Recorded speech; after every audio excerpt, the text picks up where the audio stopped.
Good morning, everyone. Welcome to the fifth and penultimate hearing of Portfolio Committee Number 1, Premier and Finance, for the additional round of inquiry into budget estimates 2023-2024.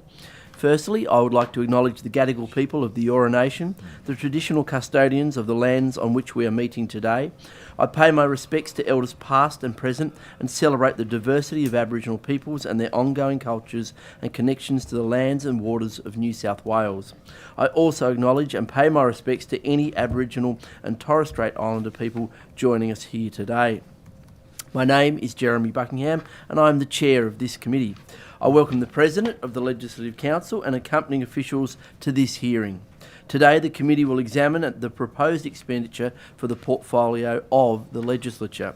I ask everyone in the room to please turn their mobile phones to silent. Parliamentary privilege applies to witnesses in relation to the evidence they give today.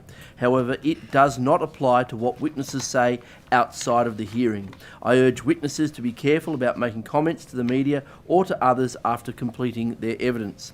In addition, the Legislative Council has adopted rules to provide procedural fairness for inquiry participants. I encourage all committee members and witnesses to be mindful of these procedures. To the witnesses, welcome and thank you for making the time to give evidence. Mr. President, I remind you that you do not need to be sworn as you have already sworn an oath to your office as a Member of Parliament. I note that Mr. Blunt and Mr. Webb also do not need to be sworn as you have both been sworn at an earlier budget estimates hearing before this committee. Today's hearing will be conducted from 9 a.m. to 1 p.m. During this time there will be questions from the opposition, crossbench and government. We will begin with questions from the opposition. Mr. Ruff. Thank you. Thank you, Mr. President, Mr. Blunt, Mr. Webb, for joining us today. I was listening to the ABC this morning and they said that we probably should expect a royal visit, hopefully the King later in the year. I was wondering if you could give an update on whether we should expect the King to visit and as part of the bicentenary celebrations. Thank you. I'm not sure that the commentary this morning suggested that the King is definitely coming, but I think that we're all very enthusiastic and excited about the possibility of a royal visit. Certainly, I have written to the King to invite him as the President of the Legislative Council to a ceremonial opening, a formal opening of the Parliament later in the year. Also in my role as President of the Commonwealth Parliamentary Association, I've invited him to attend the opening of the Commonwealth Parliamentary Conference, which will be held in Sydney from the 4th to the 8th of November this year. So I had the opportunity to write that letter, to travel to Government House alongside the clerk and to give it formally to the Governor, who then sent it off to Buckingham Palace. We have since then been in contact with the Prime Minister's office, who is, the reports today are true. They have in fact reached out to us to ask what sort of program would be appropriate, and obviously to the Government of New South Wales as well. And those two things particularly are things that we're enthusiastic about. The short answer is that we don't have a confirmation. Obviously the King had a health diagnosis that we all heard about, and I know that I speak for everyone in the room when I say that we wish him a speedy recovery and a full recovery, but we're all very hopeful that he will be able to be here in November, or if not he, then another member of the royal family, in order to appropriately acknowledge both the bicentenary of the Legislative Council and the Commonwealth Parliamentary Conference, which is in Australia for the first time in over 2 decades. But Mr. Blunt may have something further to add to that.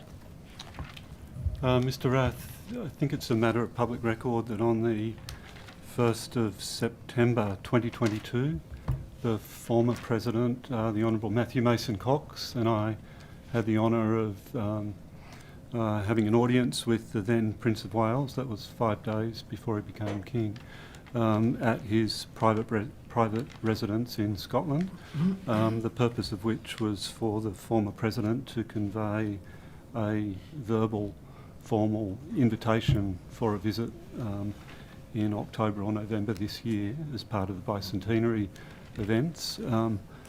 Whilst there are protocols that prevent me from disclosing any of the matters discussed during that audience, I can indicate that we were received most warmly during that visit. So if we're not fortunate enough to get a visit from His Majesty, maybe Prince William, hopefully not Prince Harry. Prince Andrew. Obviously, we couldn't possibly comment on any other arrangements the royal family might make. I guess the only final comment I would make, though, is that if the King were to visit, it would actually be delightful in its circularity, as in 50 years ago at the 150th anniversary of the Legislative Council, he was present. And so to have him again 50 years later, but this time as the King, I think would be really a lovely opportunity for the Parliament. All right, thank you. To more mundane matters, the lifts in Parliament are often broken or out of service. I was wondering if you could give an update on that and when we might expect the lifts to be in working order. Thank you. I'll make a few introductory comments and then throw to Mark, but I know this is an issue of particular interest to everybody in the building. And just some initial stuff, framing that I'd like to give you is that most of the lift components in the Parliament are over 40 years old. And because of that, there are frequent breakdowns. In fact, when we put our budget bid in last year, one of the fundamental reasons why we wanted to continue with the capital expenditure that this Parliament requires, and continue with the uplift that came from the last government, but has, with great appreciation, continued with this one, was in fact to replace the lifts. Now, each lift takes approximately 16 weeks to upgrade. What we're doing is upgrading them one at a time, and only taking one lift offline at each time, but it's an important and a long and a complex process, and something that this Parliament desperately needs. But Mark, do you have further information you'd like to add? Absolutely. Thank you, Mr. President. Thank you for the question. As the President said, we've taken one lift off at a time, one passenger lift. We've also taken one goods lift off line at the same time, so that we can try to get things done as quickly as possible. As you can imagine, with 5 passenger lifts and one offline, that's put extra activity and strain on the remaining 4, which was fine during the Christmas, New Year period. The activity in the building isn't particularly high, so everything seemed to manage. When we got to the first sitting week of the year, though, those 4 remaining lifts did start to struggle. And in particular, you might recall we had some quite hot, humid weather at the time. We went through and did a causal analysis, because it wasn't one lift that went offline, it was a series of lifts at different times for different reasons. And what we found a couple of things. The first thing was the motor room up the top of the building where the lifts are driven from has no air conditioning in it, and the heat and the humidity combined with the extra use on the lifts has caused components up there to fail. Climate change. Sorry? Climate change. I wouldn't comment on the cause of the heat and humidity, but the heat and humidity was still there. So what we've done there is we've installed some temporary air conditioning up in that room, and we've obviously added a permanent air conditioning solution up there as part of the refresh program that we're working on at the moment. The other thing we found is, as the President said, the lifts are well over 40 years old. It meant that some of the components that we needed to fix the lifts weren't actually in Australia. The lifts are too old and nobody was maintaining them anymore. So we were able to scrounge around and find some in that week. But since then, what we've been doing is sourcing spare parts and having spare parts here in the building that will allow us to more rapidly fix the lifts that went through. And then the final thing is we had through that week, and we will continue to have on sitting days, a lift technician here in the building. So normally we have a service arrangement. If something goes wrong with the lift, we call them, they come in. Sometimes it's 20 minutes, sometimes it could be an hour and a half. For the remainder of this program, we'll have somebody here in the building, which means we can respond quickly when there are any issues that come up through the course of the time. I can't promise that the lifts won't break down. We are replacing them for a reason. They are not very reliable, not just complete breakdowns. I'm sure some of you have been in the lift as it comes to a halt and it shudders, that last few centimetres sort of shudders up to the end. So we do recognise that's a real issue. But as I say, unfortunately, because it takes 16 weeks to replace a lift, there's no 16-week period with no sittings that we could have taken more than one offline to wake through. So it is another 18 months of fixing before we get to the end of this program of work. And the final thing I would say is I would just recognise that as those new lifts come online, they will be more reliable than the previous lifts. So I'm hoping that the overall reliability of the system will improve progressively as we go through and replace those lifts. Just 2 points I'd add quickly. The first is that I want to commend Mr. Webb and the DPS team for when we did have the challenges in February on the 6th and 7th, if I remember correctly. He immediately organised for there to be a technician on site for the entire rest of the parliamentary sitting week. So it meant that if and when there were other issues, they could be dealt with straight away. The second point is that one of the goods lifts, number 8 in fact, has now been fully replaced and is now fully operational. And all of the evidence that we have, anecdotally and so on, is that the travel times, that the reliability and so on, has massively increased. And the amount of time it's taken to get the lifts has increased substantially. So we're very optimistic that this is the solution. It's just going to be a bit of a challenge for the next few months. You're saying it takes extra time to get the lifts, don't you mean less time? Less time. Yes, absolutely. Thanks, Mr. Lamb. The Jubilee Room is one of the most beautiful rooms in the building, at least in my opinion, but it's been offline for some time, especially on non-sitting weeks. I think even as part of this budget estimates, we've only had maybe one session in there. Could you provide an update on what's happening in the Jubilee Room and when it might be back to normal? Mr. Webb? Yes, so thank you for that. And yes, we do appreciate everyone's flexibility through this time. The main reason we've finished the work in the Jubilee Room per se.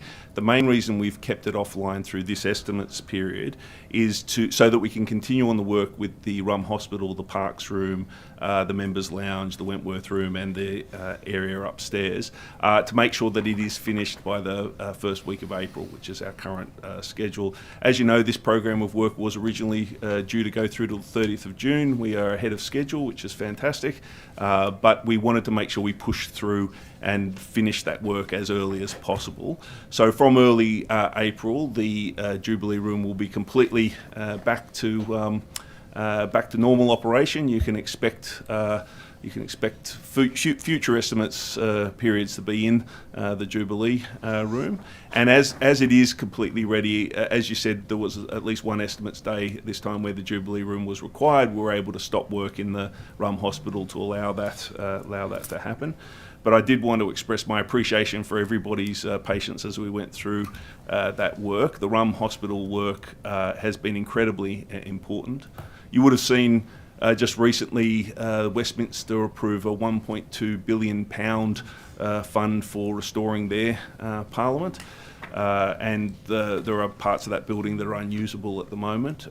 While we are nowhere near that size and complexity, we were heading in a similar direction in terms of the usability of the space. So being able to push through, finish this Rum Hospital restoration work and have it done a few months ahead of schedule and on budget is very much something that we're very proud of, but we do appreciate the flexibility everyone's shown to make sure that we can make that happen. The other important point that I'd add to that is that we've been able to keep the Parliament operating while the works have happened. This is not something that happens in numbers of other legislatures. The Canadian Parliament, for example, is going to have to shut down for years, as is Westminster itself. In fact, Westminster probably will have to move out for a decade in order to deal with the works that are required to do it. And the fact that we've been able to continue to operate the Parliament as it should without losing a sitting day is, I think, testament to not only the excellent work of DPS, but the building contractors and all of those involved in the refurbishment. Great. I asked this last estimates, the painting of the founding of Australia, as well as the painting, I suppose, of King George V. When will they be returned to be on display? And that, as part of that answer, I assume you'll probably want to talk a bit about when the restoration works will be concluding? Sure. I'll start and then Mark can add some details. The restoration works will be completed by April, which is ahead of schedule. Obviously, once the restoration works are completed, that's when it's the appropriate time to return artworks and to ensure that area is then curated in the appropriate way. So hopefully, Mr. Rath, by the next budget estimates, you won't have to ask this same question once again. Can I say it's important that painting is returned, but equally as important as it is to ensure that there's an appropriate place for the new Aboriginal artwork which has been commissioned as part of the bicentenary too, and that will also be an important piece of art for the Parliament in the public space. But we are very comfortable about the refurbishments being completed ahead of time and on budget. And I'll throw to Mark for any further comments. Thank you. Yes, so I can confirm that's the time frame that we're working to.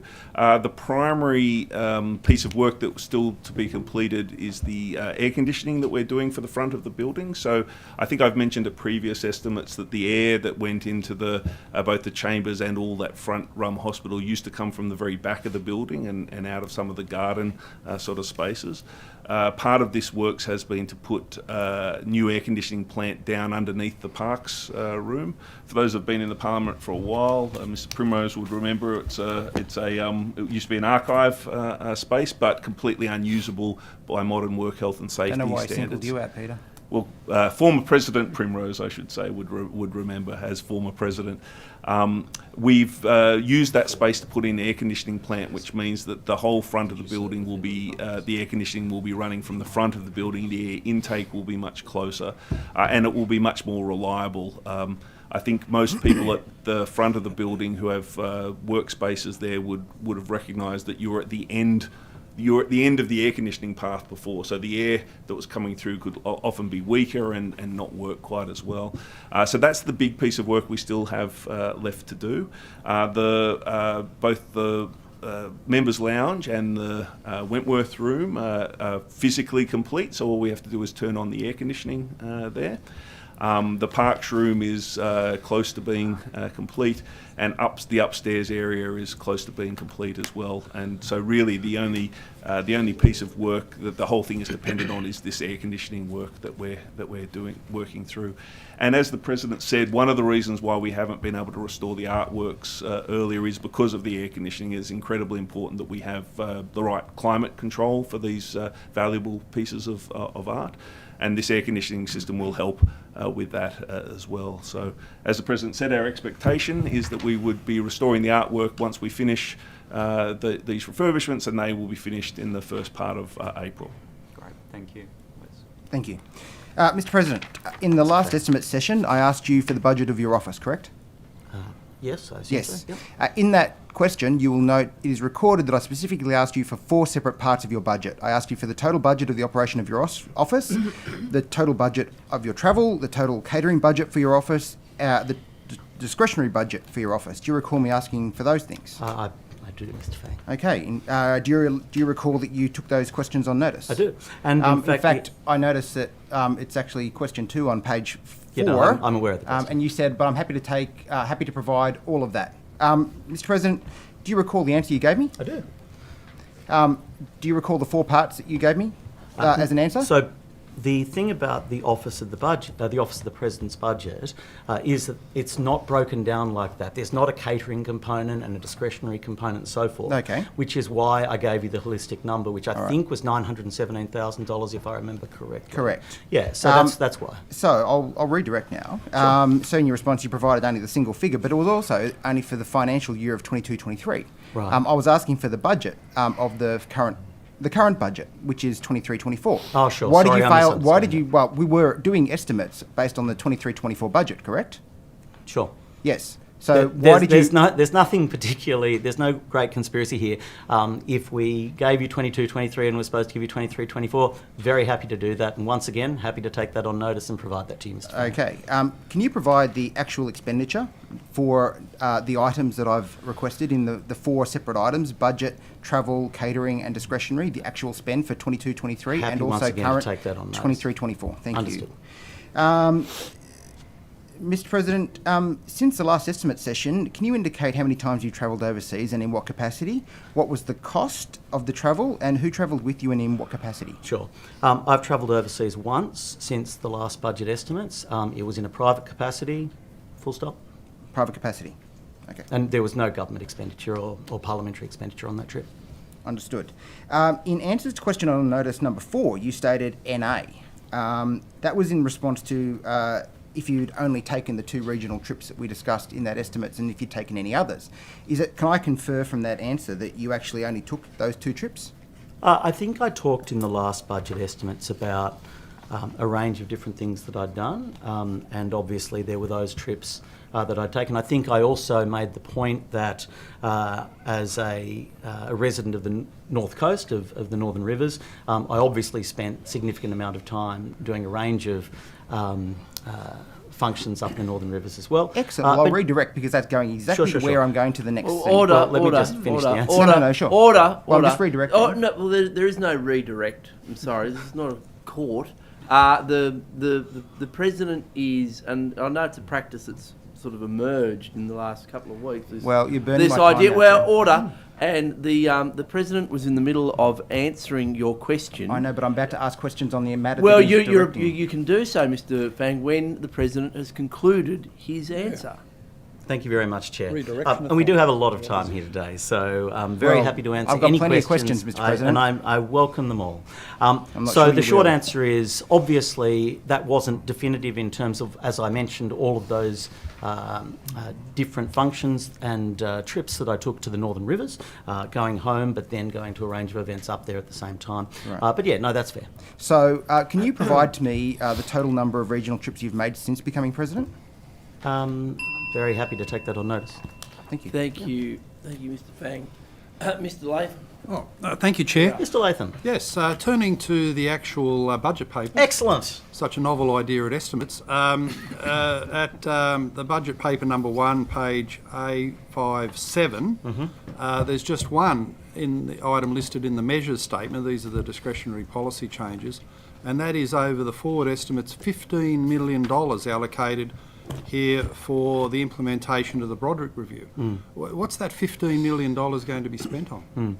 So I'll ask Mark or Mr. Webb to address this in depth, but I'll just make some introductory remarks, and that is there are a number of different parts of this that need to be addressed, parts of the project. So that's there need to be some important health and safety support services that need to be established. A number of significant policies need to be developed or have been developed which require consultation. So, for example, the bullying, harassment and sexual harassment policy, which we've just had the consultation for, and I'm delighted to advise that we had, I think, greater consultation on that policy than we've had on any policy that we can recall for some time.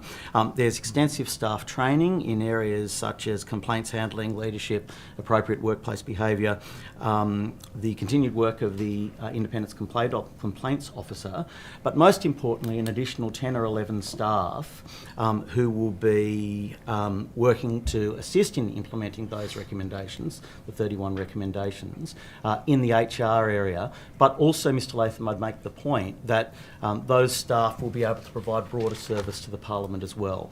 The final point I'd make before I hand over to Mr. Webb is that we have had communication from Safe Work Australia about our legislative requirements and ensuring that we fulfil various state and federal legislative requirements, and that's something that these new staff will assist in. Can I get a breakdown on all those components Sure. that add up to... I might just ask $15 million is a lot of money, isn't Understood. it? So can I Might get a just ask breakdown Mr. on the Webb- components I that don't- add up might to- just Understood. Might just ask 15 Mr. million? Webb to add further, and then we can go from there. Absolutely. Thank you, and thank you, Mr. Latham. As you say, was one of the big budget items that came through. So The four broad categories, as the President outlined, were the parliamentary staff, support from parliamentary staff, support for some of the committee actions that came out of that work, and then sort of the training and other related costs. And But what's the cost for each? Yes, I'm about to go through that for you. And also we did have a component for members' staff short-term relief. So if members' staff were required to attend training, that we put a component in to allow for members to have short-term relief for any time that members' staff were involved. As you say, that's over the 15 million was over the forward estimates period. And I can provide these figures to you directly. I'll give them to you now, but I can also provide them separately on notice if you want to have them written down. So in the first year, in 2023-24, it was two. I'll round the numbers broadly, if that's okay, just so I'm not reading out huge numbers of numbers. But about $2.8 million for the parliamentary staff, $470,000 for the support for committee actions, $630,000 for short-term relief for members' staff, and $1.1 million for the training, the consultants associated with that training, etc., and so forth. Right. That comes to about 5 million. So that's for the first year. When you say 2.8 million for parliamentary staff, Yes. what do you mean by that? So that's the HR staff that that the President was referring to How many before. extra staff? 11 extra staff. 11 extra staff. For the first year, yes, that's correct. So on the staff, and I think that's an area that's worth. Can I get on notice a list of all their job descriptions Yes, for sure 11 extra staff Yes, to implement this yeah. policy, So- and also a breakdown of the 1.1 million for training and the other items. And on the training, is Elizabeth Broderick going to receive money for the training? No, Elizabeth Broderick's not She's involved off the in. books. She's not involved in 11 in extra staff. Okay. And could I get the same breakdown for the $4 million in the following year, the 3 million after that, the and three, the 3, yes. that all add up to 15? Yes, it Okay. can. Well, just on this implementation, mention was made of the main implementer, I suppose, in the building, the independent complaints officer. What's the point in having this role and having these policies if certain people are ineligible in this building to be harassed? Sorry, can you explain? The independent complaints Yes. officer has adopted a policy that you need to have certain personal characteristics to be possibly harassed if a complaint is received. I've just been through a process where, as a white straight man with 2 legs, I'm ineligible to be a victim of harassment. Well, that's certainly not. Now, how can we have a 2-tier policy here, spending all this money on it and all this other hoopla that goes with it, where certain people, perhaps a large number of people in the building, can receive no end of harassing text messages late at night and put in a complaint and be told, no, because of your personal characteristics, you cannot be harassed. So I have 2 points to make to that, Mr. Latham. The first is that is absolutely not my view. My view is that this Parliament needs to be a No, safe... I'm not asking for your view. I'm asking why do we have an independent complaints officer when that is the policy? I understand. I understand. It's a 2-part answer, and if you'll just give me a moment. The first is I think this is probably helpful to you. I want to make it very clear that is not my view.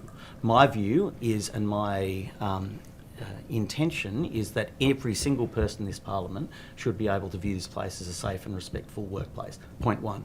Point 2 is, if that is the case, that is concerning, and I note that there is a review currently underway by the Privileges Committee of the role of the Independent Complaints Officer. That is, I would encourage you to provide information and a submission I've done that. to that. Thank you very much, because that's...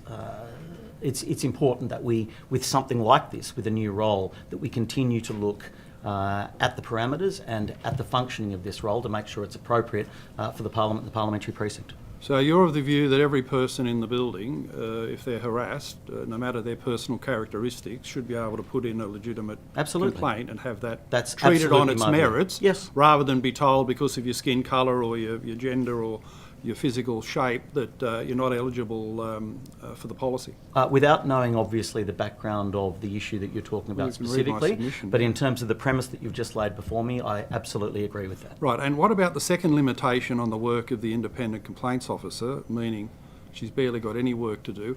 That is a very, very broad, I would have thought ridiculous, interpretation of matters relating to things that are said and done in the chamber.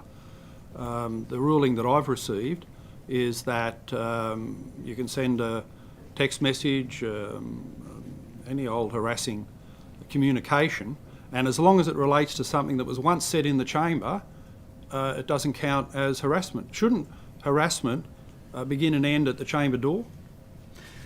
I think, clearly there are going to be different issues in terms of parliamentary privilege and in terms of the parliamentary chamber, and we all know that there are different rules that apply to the parliamentary chamber than apply to the entirety of the rest of society. That's the first point that I'd make. The second point, though, is just to go back to my original comment, which is that there is indeed this current review happening of the ICO and her role broadly, and I'd encourage these sorts of issues to be raised in that inquiry.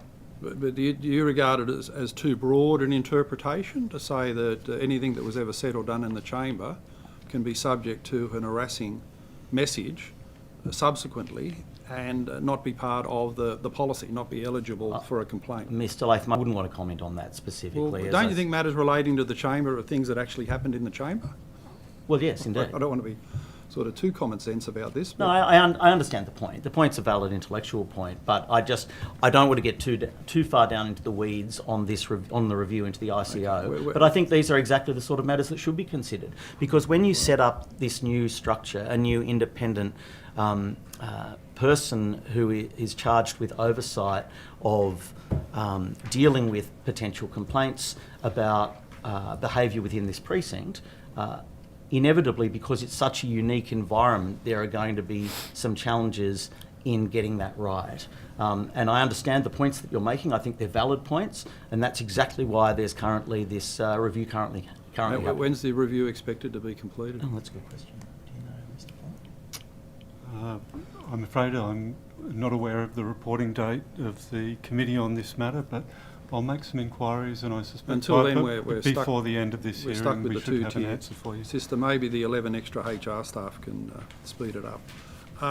Just some extra expenditures. What ended up being the full final cost of replacing the roof, I'll throw to Mr. Webb. including the different iterations that were attempted? You mean the membrane at the top of the roof. I will have my crack squad behind me find the exact number for you. It was in the over the 4 years we were working on it. It was in the vicinity of about $17 million. It was $17 million. It was if you've ever been up on, I don't know how many members have been up on the roof as a part of looking around, but it involved the lifting of a significant amount of plant equipment, things like water towers and stuff up in order to get in and strip out the leaking membrane. I think I've said in this forum before that the roof had got to the point where there was so much water that had gone through the insulation up there that the roof was approximately 3 times heavier than the building was designed to hold up.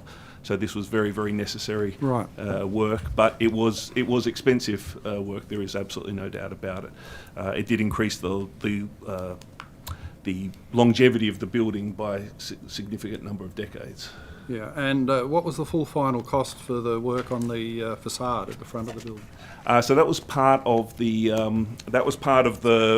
general critical maintenance works that we undertook. The total critical maintenance works came to $22 million, which was the original budget.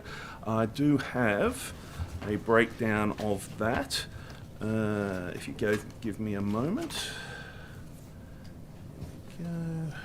While we're doing that, Mr. Latham, Mr. Blunt has some extra information about the Privileges Committee issue, if you're happy to accept that now. Sure.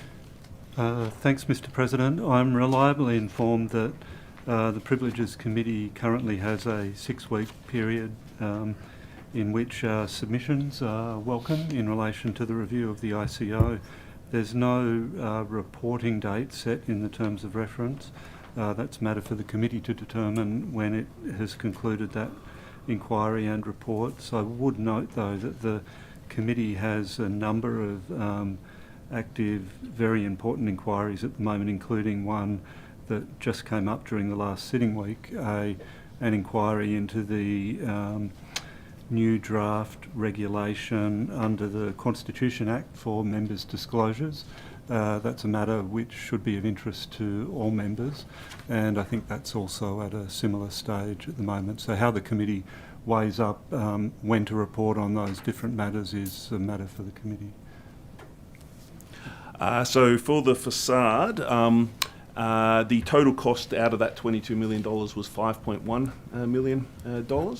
As you know, I think I've mentioned at previous estimates, that included things like having to replace whole sandstone columns at the front that had, I'm not sure if this is the technical term, but the term that was used to me is they had gone soft, which means they weren't holding up anything anymore.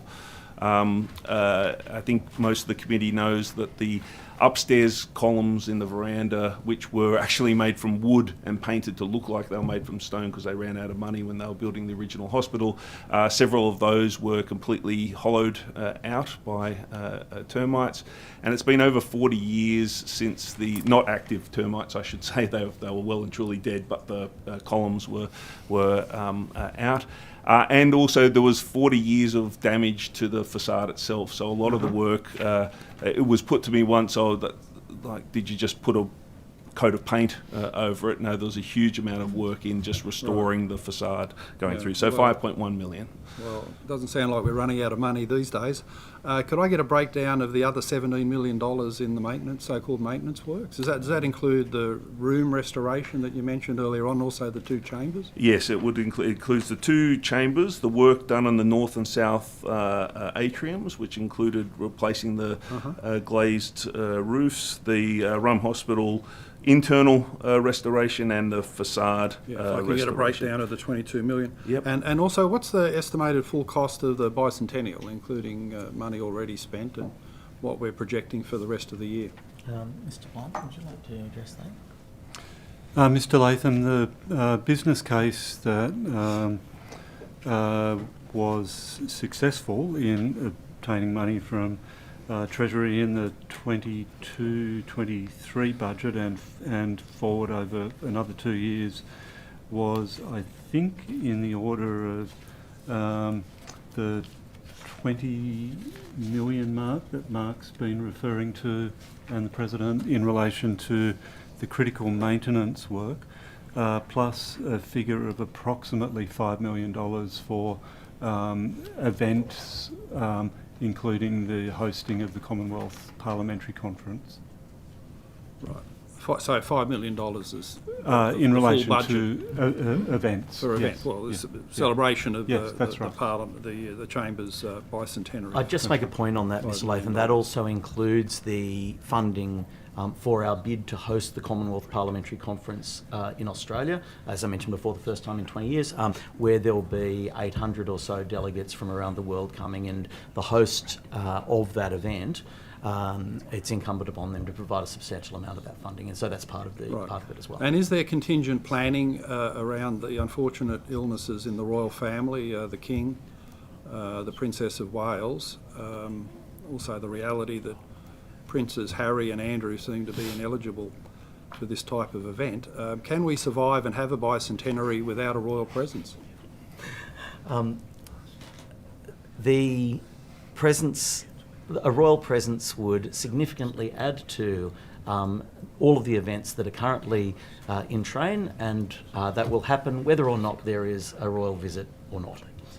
So what are you saying there? The bicentenary will continue whether there's a royal visitor or not, Mr. Latham. We have a range of events which I'm happy to go through in detail about what we're... There will be a royal presence, that's what you're saying? No, that's not what I'm saying. What I'm saying is the events will happen, and as I mentioned in my answer to Mr. Rath, we are very hopeful that there will be a royal presence at one of those or a few of those events, but of course that's entirely a matter out of our hands. We're very hopeful that the King makes a full and speedy recovery. Right, and I've received a report of one drone, maybe more, parked outside the balcony of MPs' offices, seemingly peering into who was having a meeting in that office. Is this something that's known to the Parliament, is it our drone, or what are we doing to stop drones infringing on the rights, the privilege one would have thought of MPs to have a private meeting in their office? So this is the first that I've heard of it. No one has raised this issue with me before. Instinctively, it's something of concern, but I don't know if Mr Blunt or Mr Webb have anything to add. It's not a HR drone, is it? No, it's not a HR drone, I promise. The only use of drones yeah. When I give you the breakdown, no. One of the 11's not a drone operator. No, we've not. The rumours that we've set some now secret got bunker 12 off staff somewhere coming, are Mark. overplaced. The only drone work I'm aware of recently were sort of doing some sweeping shots of the whole building.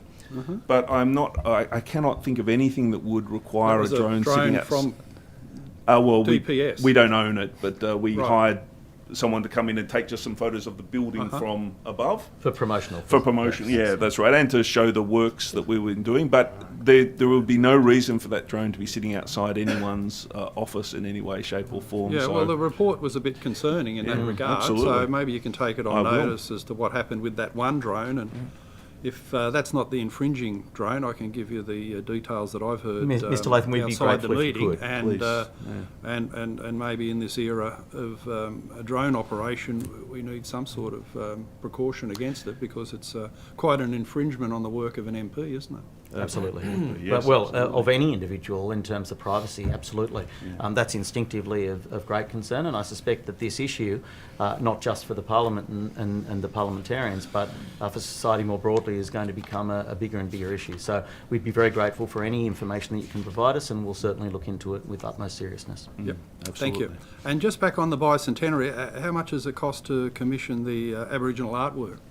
I believe it's $100,000. $100,000. And is that already got a location picked out for where it will hang? No, it'll be somewhere prominent within the building. I suspect within the public sort of confines of the Fountain Court type area, but it depends on what the final artwork comes out. It won't replace the Absolutely, the placement of the Australian. artwork Mr. No, no. Rath mentioned. Not at all. The No, foundation my of view Australia. is that both of them are important to tell the story of Australia and the story of New South Wales, and both of them will have a similarly prominent place. Right, and who's the artist for that? Have we announced? Just come back just to the status of the Yeah. announcement.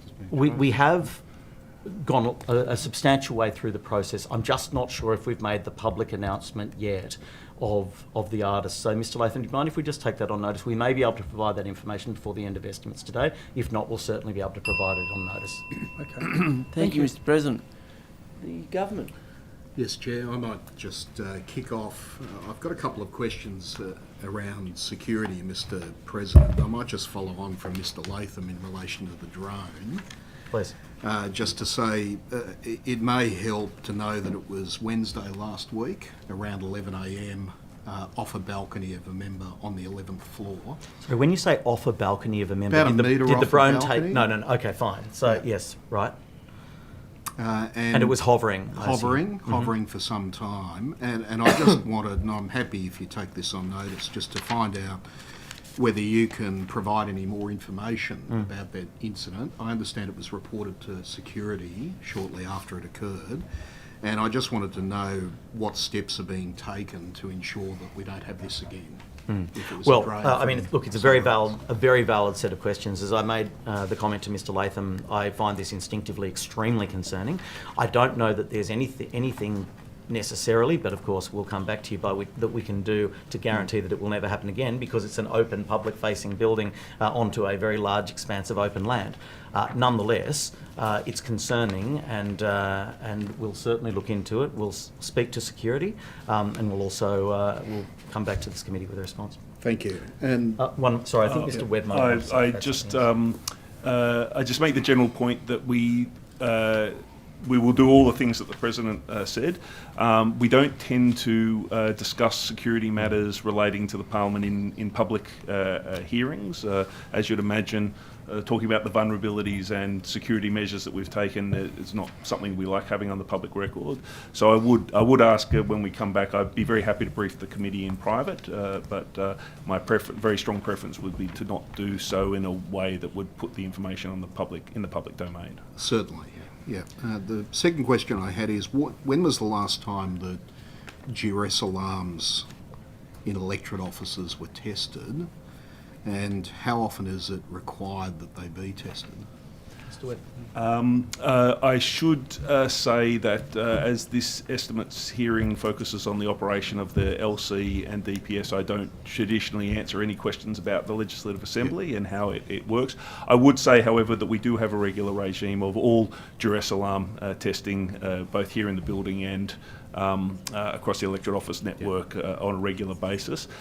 We also, if we, I'll just, and again, sorry, I'm picking my words carefully for the aforesaid, not talking too much about public, but if there is a specific threat brought to our attention in a particular either part of the building or more broadly, we do additional testing at that time. Yeah. So can you take that on notice and provide that to the committee in the same way, Yes. where Yes, it's not absolutely. made public?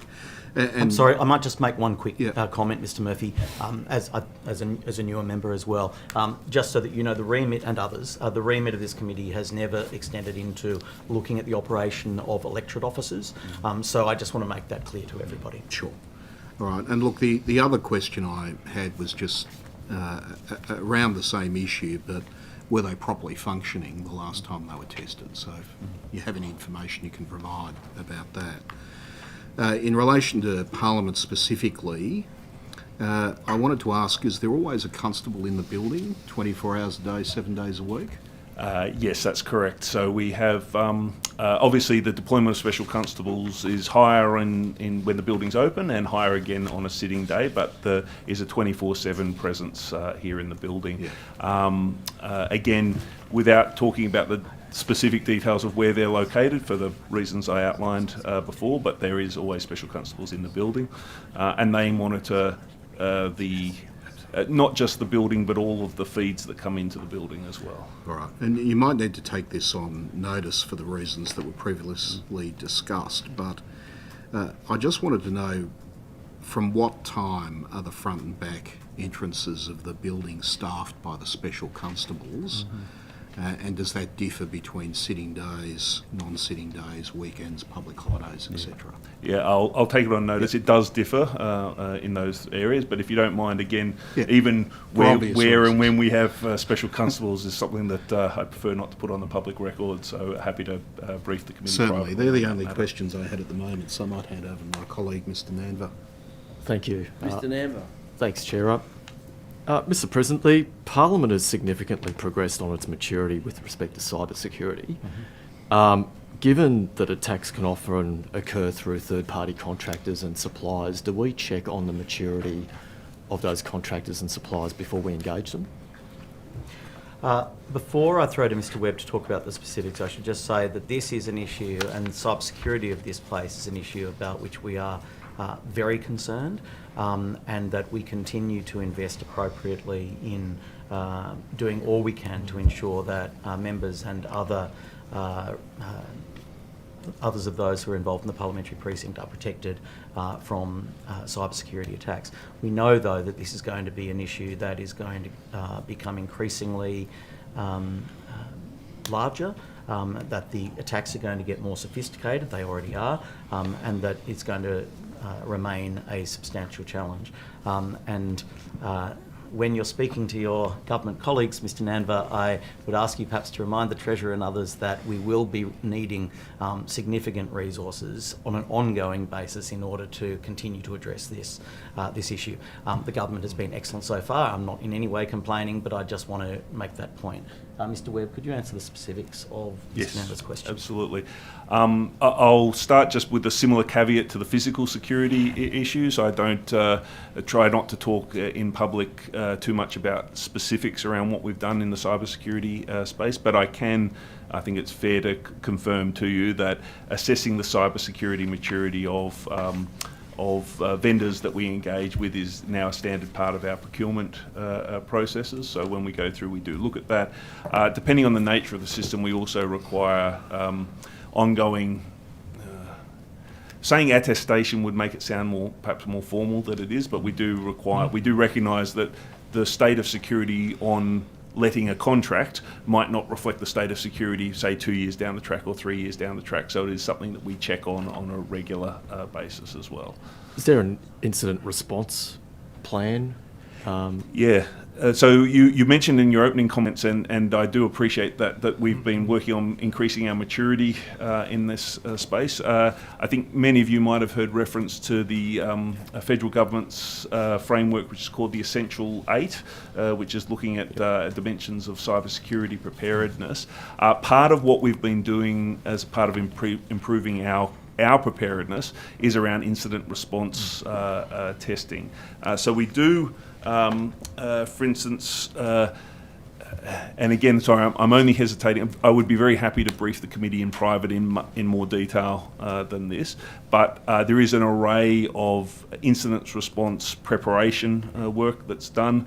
And a fair bit of scenario testing that would allow us to build our confidence in our ability to respond to an incident as well as the infrastructure investment that we're making to try and make sure incidents don't happen in the first place. So, sorry, I do recognise I'm being perhaps slightly more vague than I would like to be, but very happy to talk to the committee in private and perhaps be a little more detailed in my answers.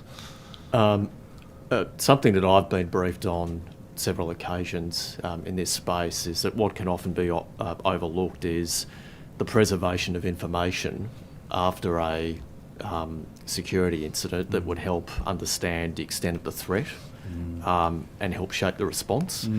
Does that factor into the incident response plan that you've got in place? It does. One of the things that we've been looking at is ensuring that we are both capturing and not just capturing but maintaining logs and other sources of information that would allow us to both assess posts used in two ways, and again this is generic cybersecurity stuff, so I'm not saying anything specific about the Parliament, but we use that data both to track when there might be an incident happening, but also if there has been an incident to be able to go back and look at the root cause of that incident and see if that has any implications for our ongoing security, ongoing cybersecurity framework and settings. Okay.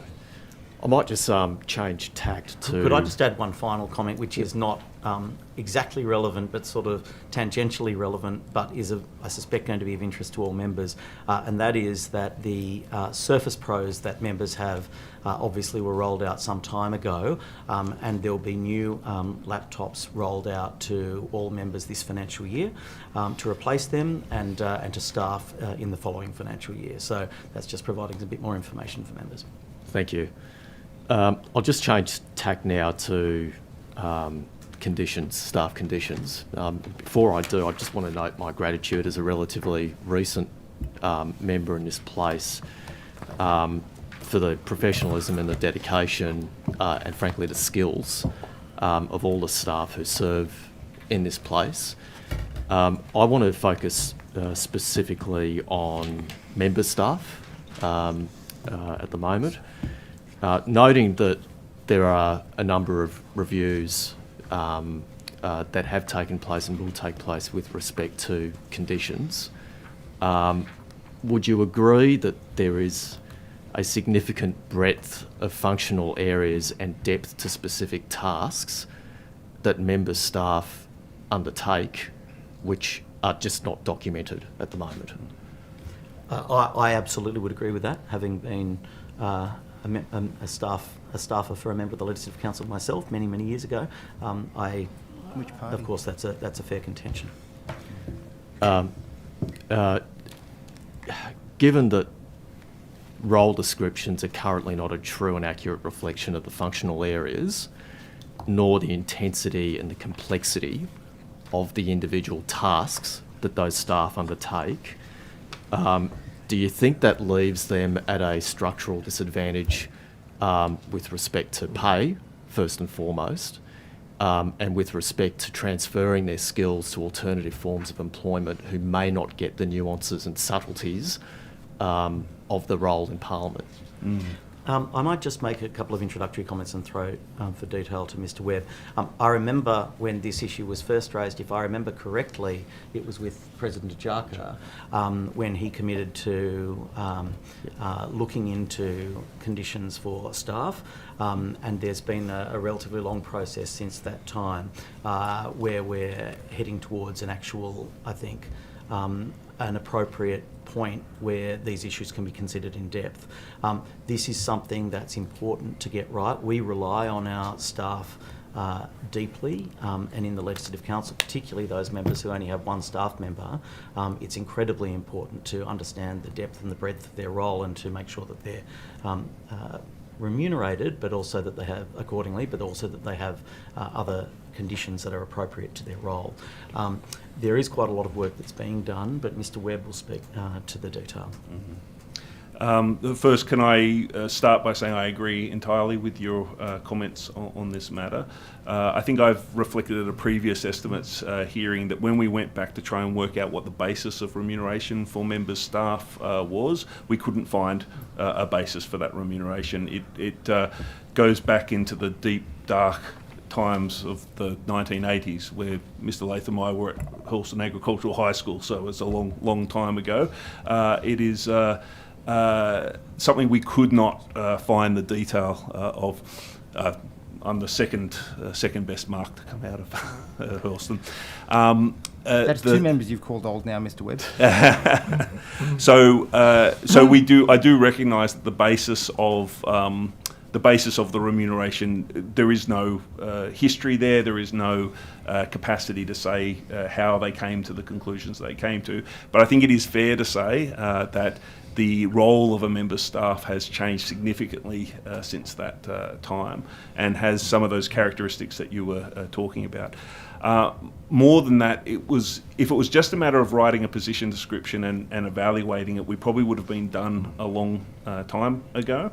But it's going to those other issues that you raised around, it's not just the remuneration, it's also the conditions of employment. A member's staff in the LC, for instance, who starts early in the morning on a sitting day and is still here at midnight later that night. So regardless of the remuneration, that length of time sort of on duty, if you like, creates work health and safety issues that we wanted to also work through as well.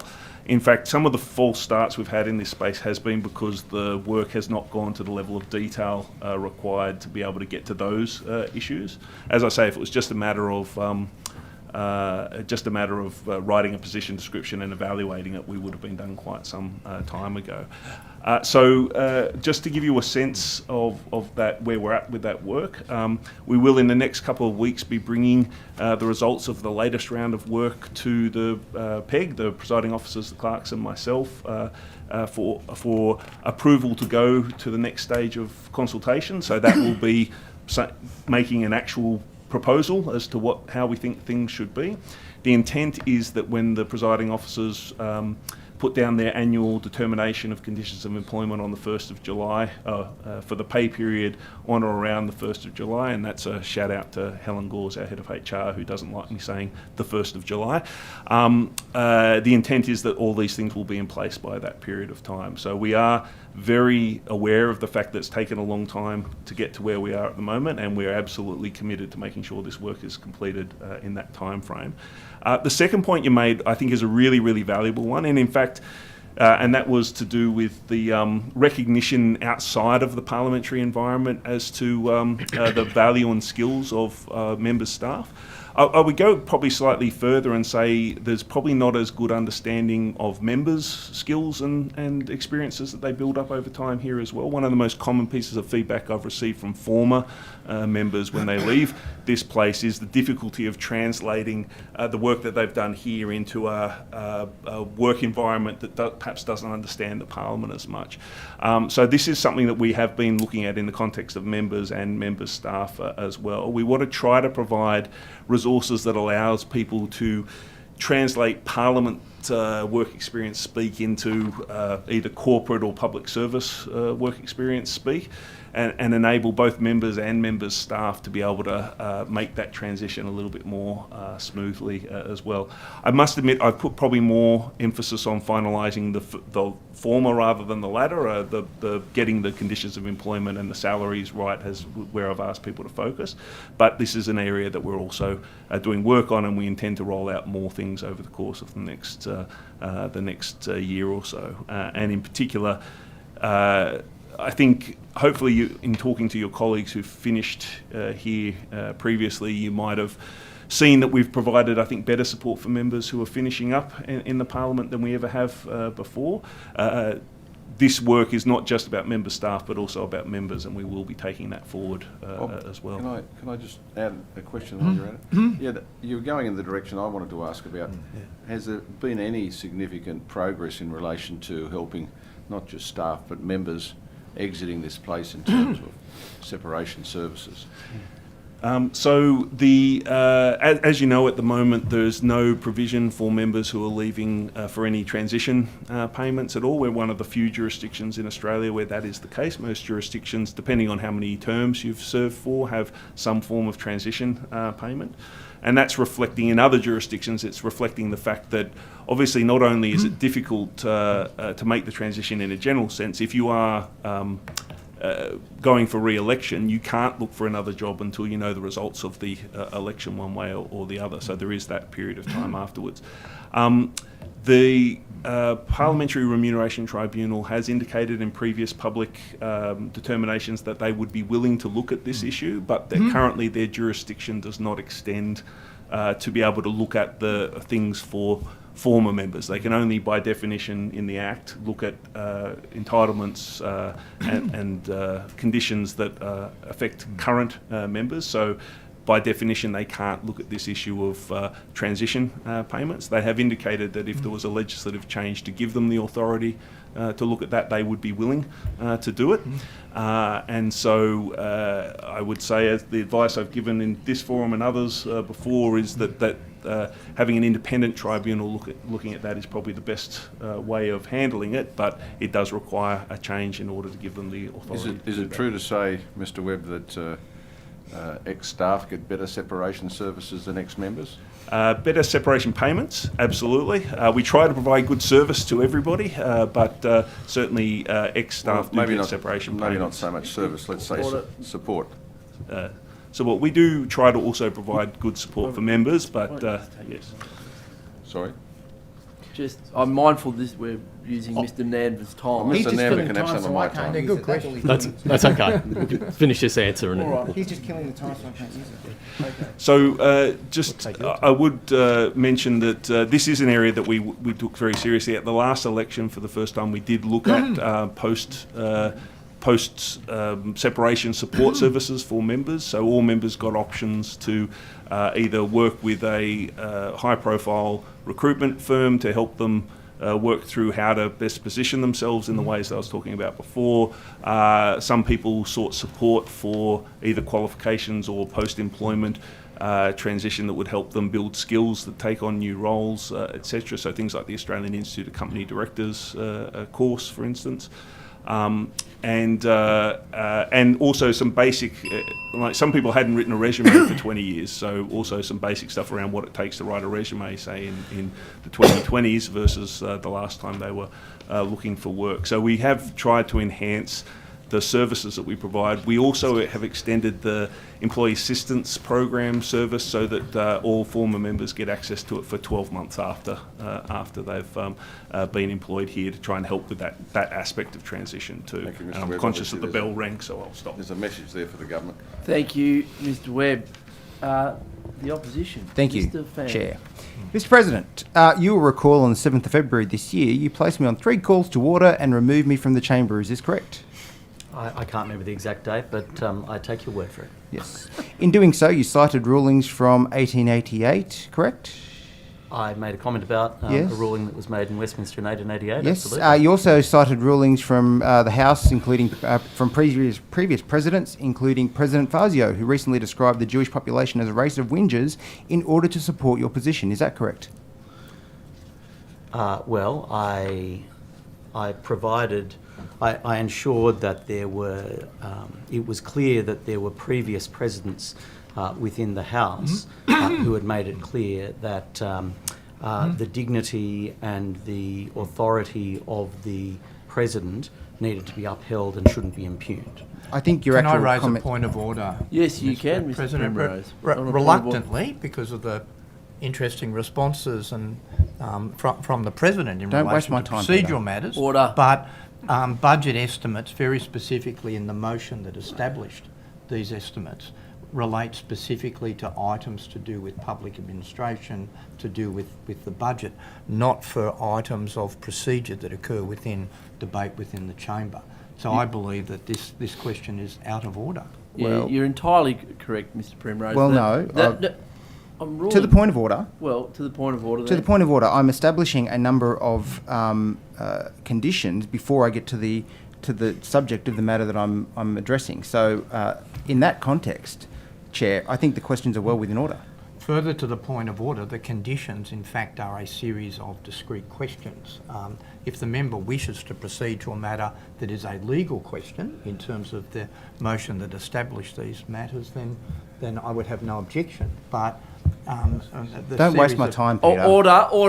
So I'd ask- I'll I hold the prefer point to of you. order. Yes, if the discrete questions were outside the remit of this inquiry, so I'd ask Mr. Fang to concentrate on questions that relate to expenditure in the area of the legislature.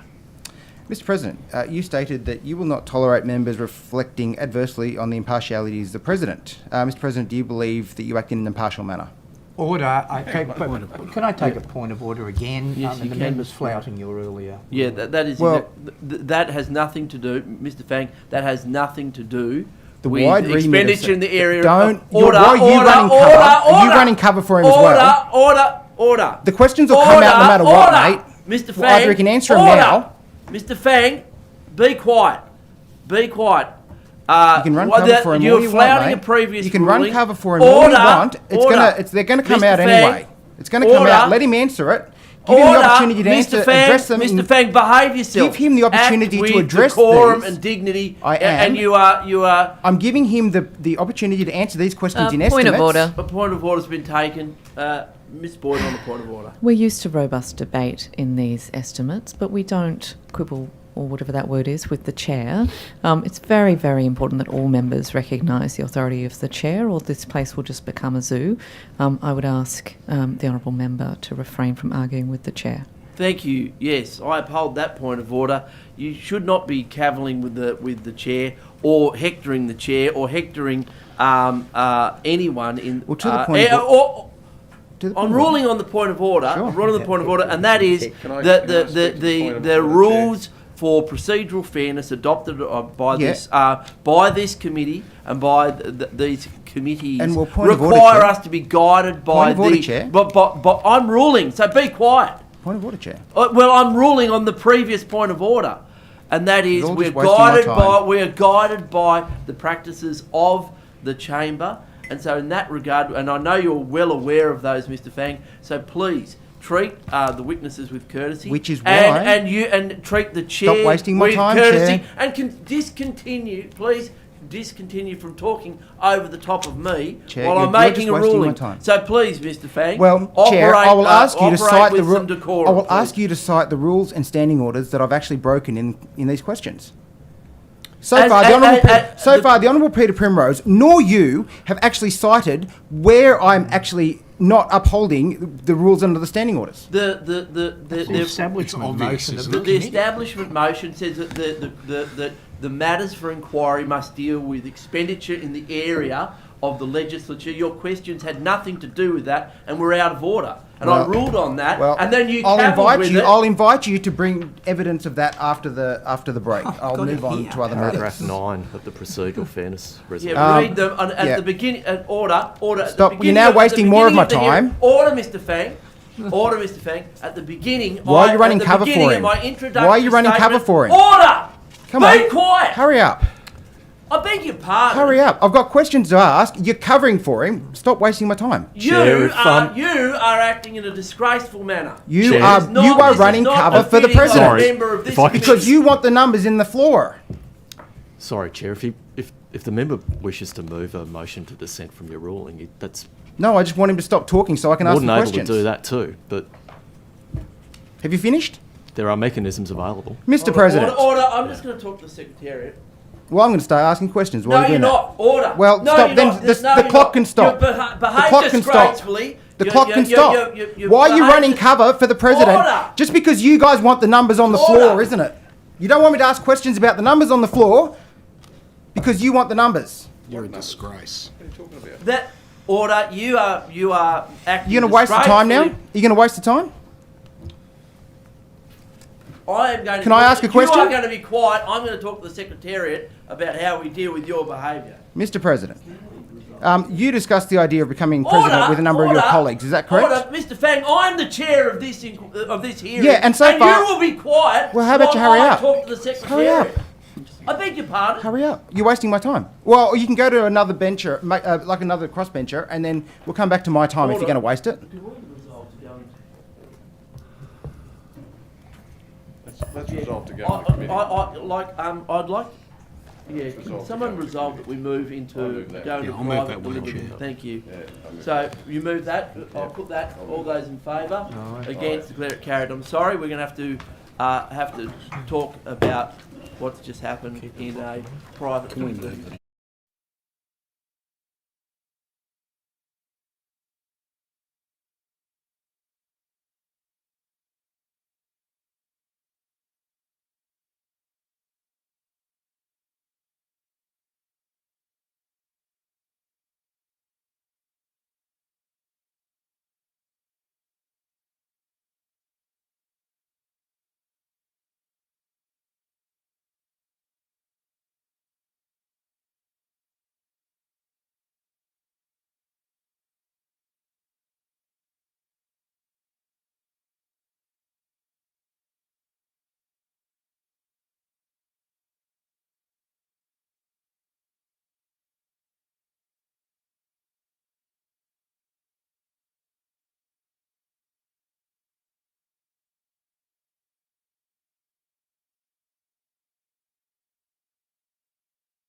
Returning. We're just waiting for the audio visual to be back on. We are now back on. We're going to resume with questions from Mr. Fang. Thank you. Mr. President, let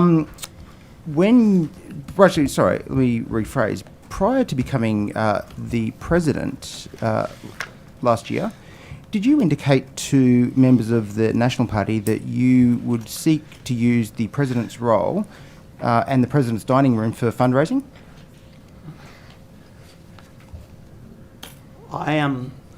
Let me say this about the use of the President's dining room for fundraisers. I have a view that was the same view as my predecessor, that if any political party would like to utilise the President's dining room in a legal and appropriate way for a fundraiser for them or their political campaigns, then I'm comfortable about that. Okay. Mr. President, did you confirm with the National Party members that you would seek to raise funds for the National Party using your position as President and also the President's dining room? I find it quite challenging to see how this falls under the remit of the...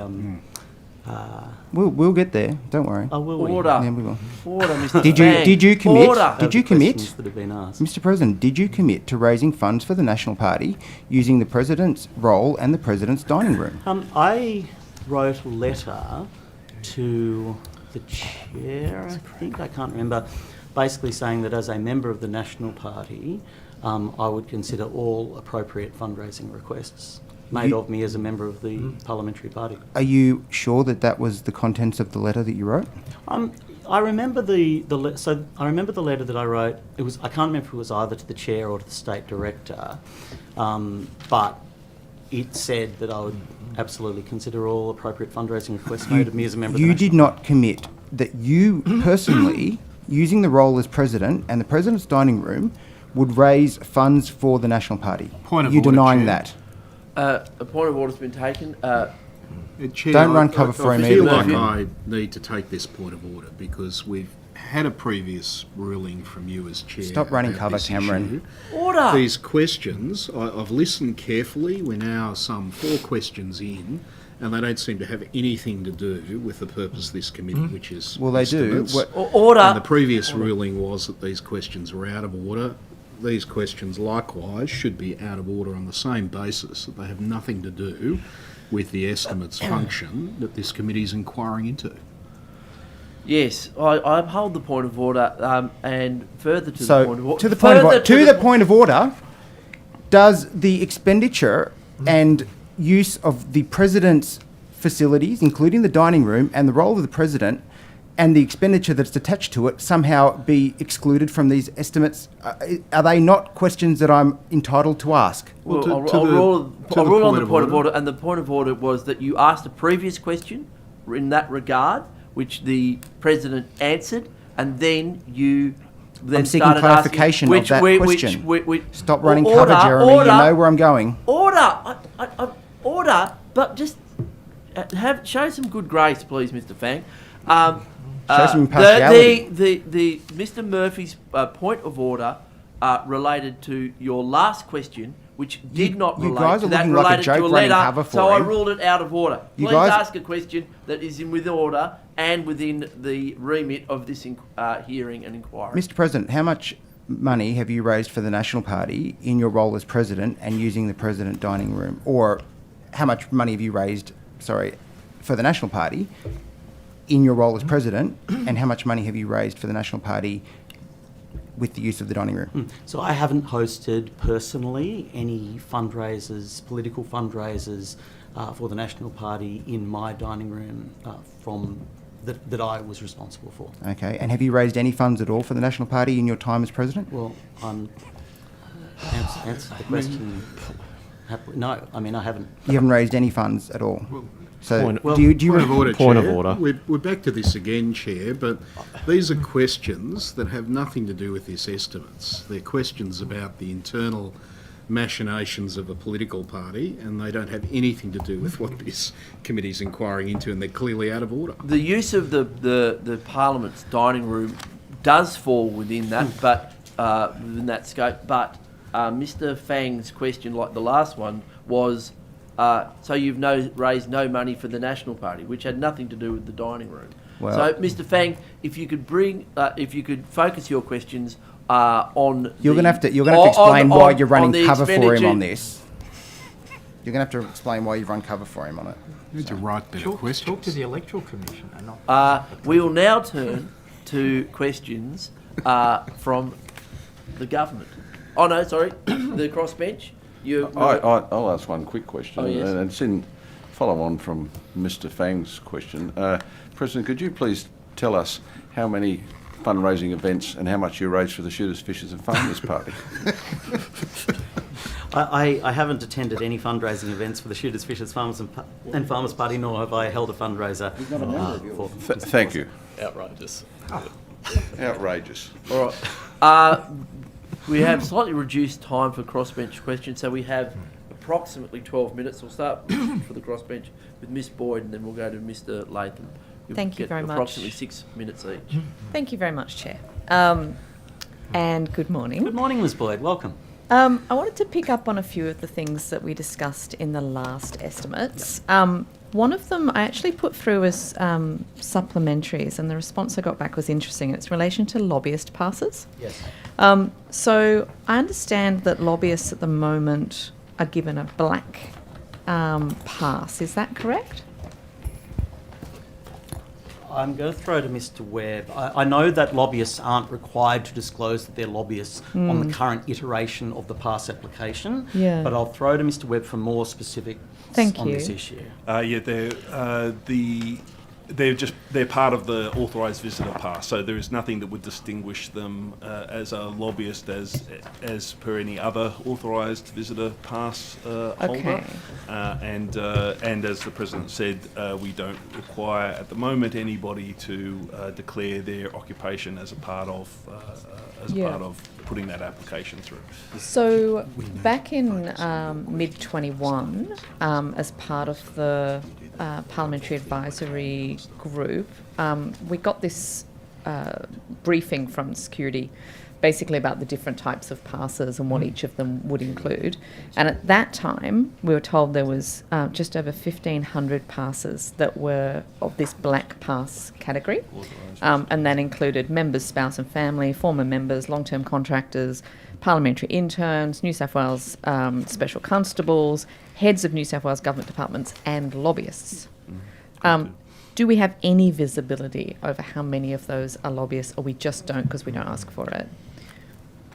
Yeah, we don't ask for it. I think from memory, 6 people had indicated voluntarily that they were lobbyists, so we know 6 people are lobbyists, but beyond that, I could not guarantee you. So in Canberra, in the federal parliament, I know they have a special, I think it's a bright orange pass for lobbyists so that they can be easily identified. Has that ever been considered for the New South Wales Parliament? Have you ever done any work on that? So perhaps this now is an opportune moment to provide the following information to the committee, and that is that the PEG, the Parliamentary Executive Group, consisting of the Speaker and I, the 2 clerks and the CEO of DPS, have determined to have a full review into the parliamentary pass system. Yeah. There will be an open... obviously, we're conscious of what's happened federally, and that's been partly for the reason for this. There have also, however, been a range of different concerns raised and expressed about the parliamentary pass system, including, not least, by the Speaker himself. Both of us have concerns about potential security implications at this time, but also more broadly. So there is a review has now been approved by the PEG, and it will start to roll out and there will be a component whereby we'll be able to we'll ask for feedback from members and all other members of the parliamentary precinct. Okay. So I guess this is the long way of saying the sort of excellent suggestion that you just make, or valuable suggestion that you just make, is exactly the sort of thing that will be considered in this review. Okay. Is there a timeline for that? We literally only approved this, Okay. I think it was at the PEG meeting last week, approved this review. And so when that happens, we'll make sure it's very clear and transparent to all Excellent. members. Okay. That's great to know, thank you. Another one that I asked in supplementary questions is in relation to exemptions from the Smoke-Free Environment Act.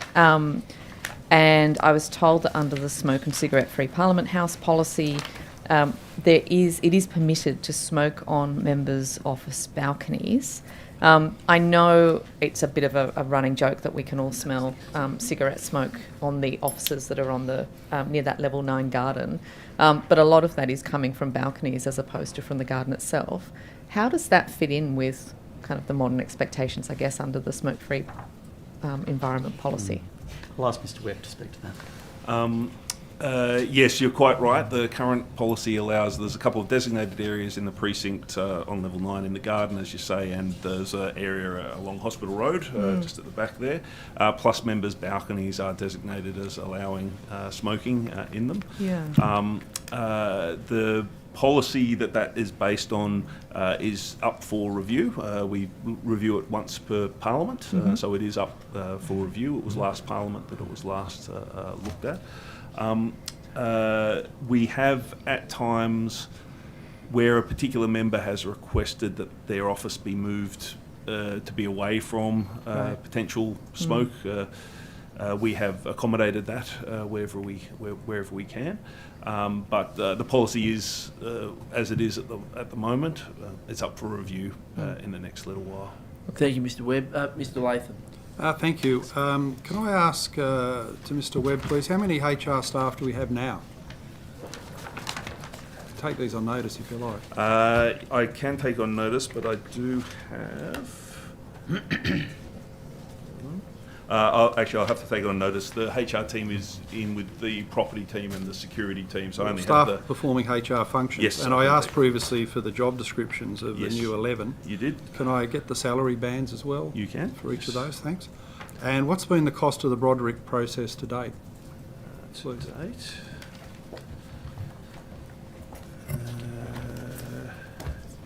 In 2023-24, as of January, so I don't have February figures yet, the total cost associated with the review implementation has been $1,249,380. And prior to that, it's been going for years. It has another year before that. I don't have the prior year in front of me. I'll take that on notice, absolutely. And given the expenditure and the different consultants that have been used, how do you explain that we've ended up with a 2-tier system of eligibility for harassment? This is related to your previous questions about the independent that you haven't got complaints. certain personal characteristics. You can't be judged to be a victim of harassment. How did that ever come about? The Parliament's administration's approach to dealing with people that are within our jurisdiction, of course that does not include members, and I do grant you that, does not make such a distinction. Right. So if a member staff was to come to us with a claim of harassment, the distinction that you're outlining is not one that we make. Are you sure? Have you read rulings of the Independent Complaints Officer in that regard? I'm saying the ones that are within, so this is about member staff and parliamentary staff, we do not make such a distinction. Well, the ICO's quoting parliamentary policy. I'd have to take You can that. check that, take it on notice, take it on and notice. I have ask not as to seen where that ever came from. I will have a look. Discrimination in its own, it's discrimination to solve discrimination, it doesn't make. I But understand it's very where you come peculiar. Indeed, what's the status of, I call them the behaviour committee, but the self-nominating committee of MPs that drove the Broderick process? Does that committee still exist, and what's their role? The Parliamentary Advisory Group, the PAG, yep. So that's been re-established with an independent chair, and I believe that the first meeting will be held, I think, on the 18th of March in 2 weeks' time. Right, and is the membership of the committee still self-nominating? Yes, so there was a communication put out to all of the previous members of the Parliamentary Advisory Group who were still in the Parliament or in the parliamentary precinct, asking if they were interested to remain as a member, and if they were, that they would be able to continue. And an EOI was put out, I want to say, in the first sitting week of 2024, to join the new PAG, which was published in the Legislature, which is the newsletter that I put out in the Legislative Council, Speaker Mail, which obviously the Speaker pulls out and puts out in Parley News. So the submissions or the deadline for people applying was the 23rd of February, and the candidates are currently being reviewed by the PAG Secretariat. So this isn't just members of Parliament, this is all members of the parliamentary community. So there are staff and electorate office staff and so forth. Right. Could I ask about the process by which approval is granted for the staff of MLCs to work away from this building in regional New South Wales or interstate? So I'll throw to either Mark or David, whoever's more appropriate, but my understanding is that staff members of MLCs are able to work as per the direction of their member, and that's basically where we are. Obviously they have to comply with appropriate legislative requirements, but the assumption is that it will be mostly in this building, but that doesn't necessarily mean that it has to be. Mark or David, would you like to add anything further? I think that pretty much covers it from my point of view. The Members of Parliament Staff Act clearly indicates that the direction of members' staff is a matter for the member, so directing where they work would fall under that area. David, did you want to? Over the years, there have been a very small number of occasions where members have located their staff off-site, if not permanently, then for more than 50% of the time, and that in those circumstances that's been formalised with appropriate approvals and WHS compliance requirements in relation to the ergonomic status of the workplace, etc. But that's in a very small number of cases. But for a member to have their staff work off-site occasionally, that's something that would be quite normal, and we wouldn't have much visibility with that. Okay, well I've got a document here, Members' Staff Conditions of Employment Determination of the Presiding Officers, July 2023, signed by the Speaker, Mr Piper, and our President, Ben Franklin. And at page 9 it says the principal place of work for Secretary Research Assistants is at Parliament House or other office location approved by the President of the Legislative Council or the Clerks of the Parliament. Indeed. In your time, or so since the last election, have you as the President or have the Clerks approved any such location away from this building, in particular interstate? So I haven't personally either seen or approved a request for a principal place of work to be outside the Parliament.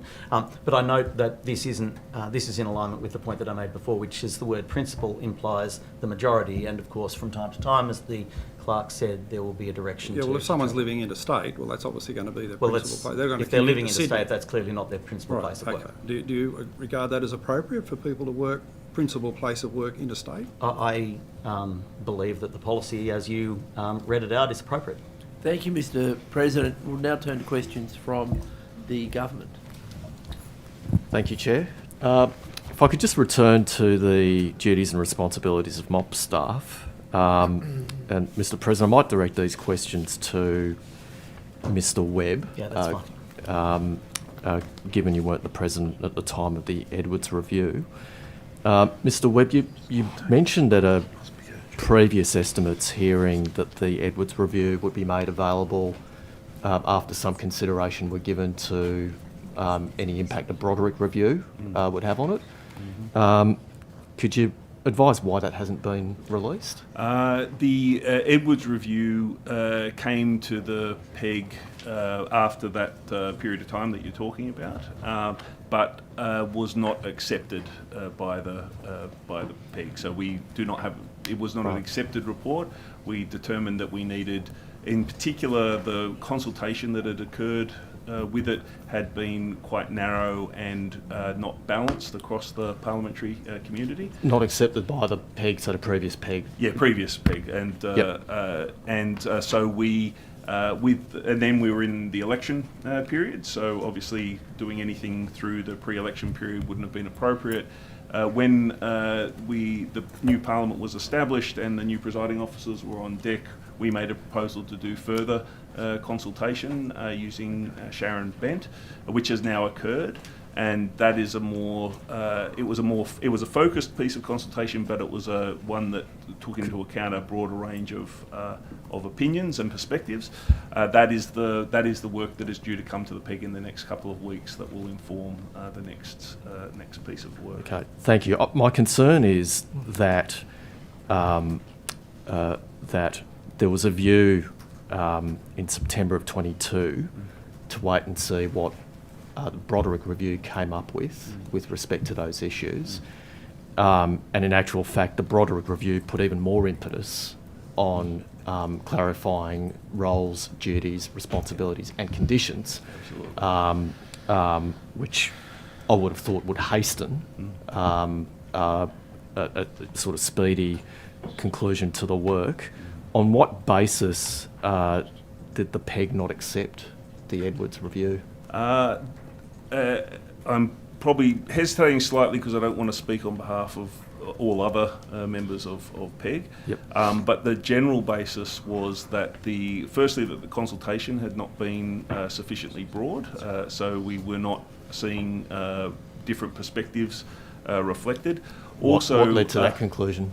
Looking at the list of people that participated, the consultation of that process was voluntary, and when we looked at the participation, who participated and from what perspectives, it was not representative of the entire parliamentary community. The second was that the conclusions drawn were, generally speaking, quite broad, and so we didn't have the level of specificity. So you talked about, for instance, getting to the point where you have a clearer definition of the roles of members, staff, etc. We didn't have that clarity in the report. It hadn't been that specific. The work that we've asked Sharon Bent to do as covering both of those issues, it is both targeted a broader range of perspectives, and we've required a much more specific set of responses coming through, and that's what we're anticipating seeing in the next couple of weeks. What would have been a sufficient threshold for a sufficient proportion of staff to have participated in the Edwards Review for it to have been accepted? It would have. It's not so much the quantum of staff. It's more. So, for instance, we try to make sure in our consultation that we get staff from different political parties and persuasions looking at it, both the government, opposition, and crossbench perspectives. So it wasn't. And the work that Sharon Bent did was not.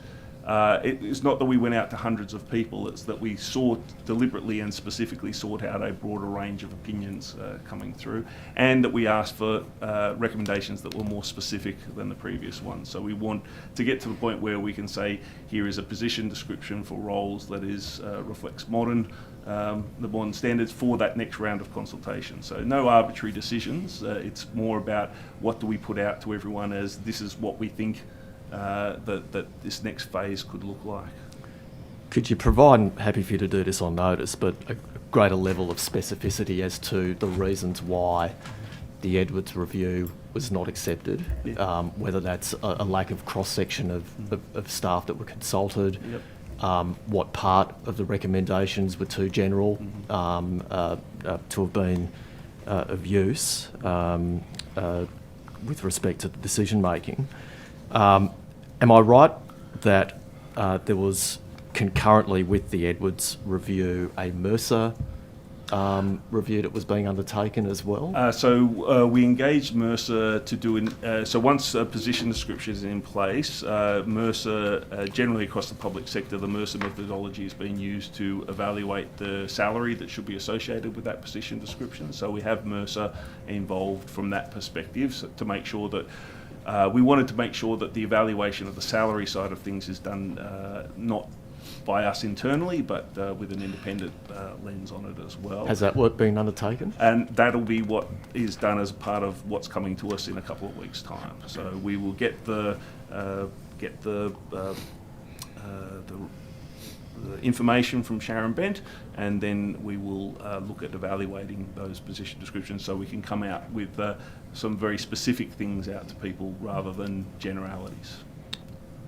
How much was spent on the Edwards Review? That's a good question. I do have that. If you gave me a moment.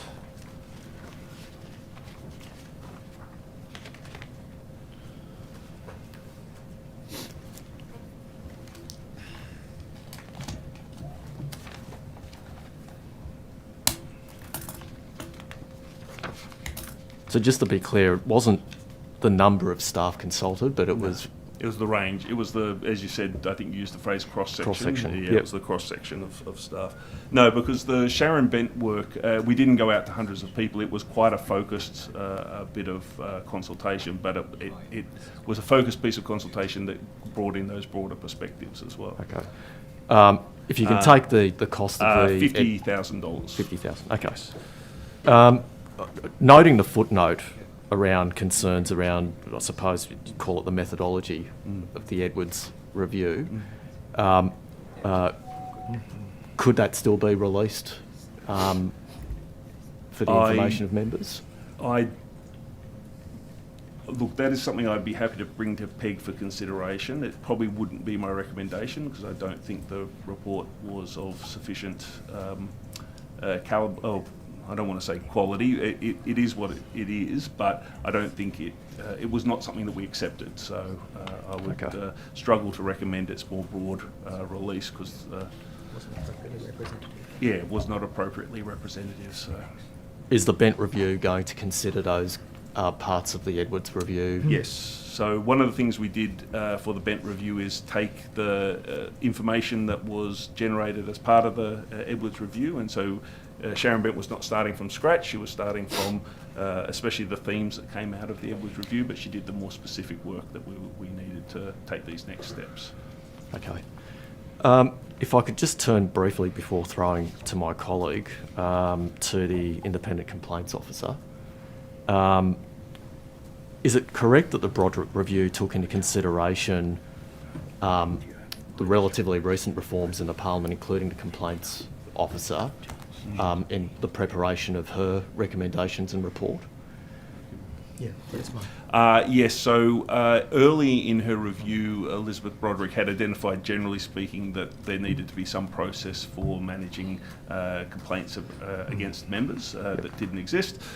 Towards the end of the review is when the Independent Complaints Officer process was going through, and so her final report did reflect the work that we had done in that space. David, you might want to add something to that?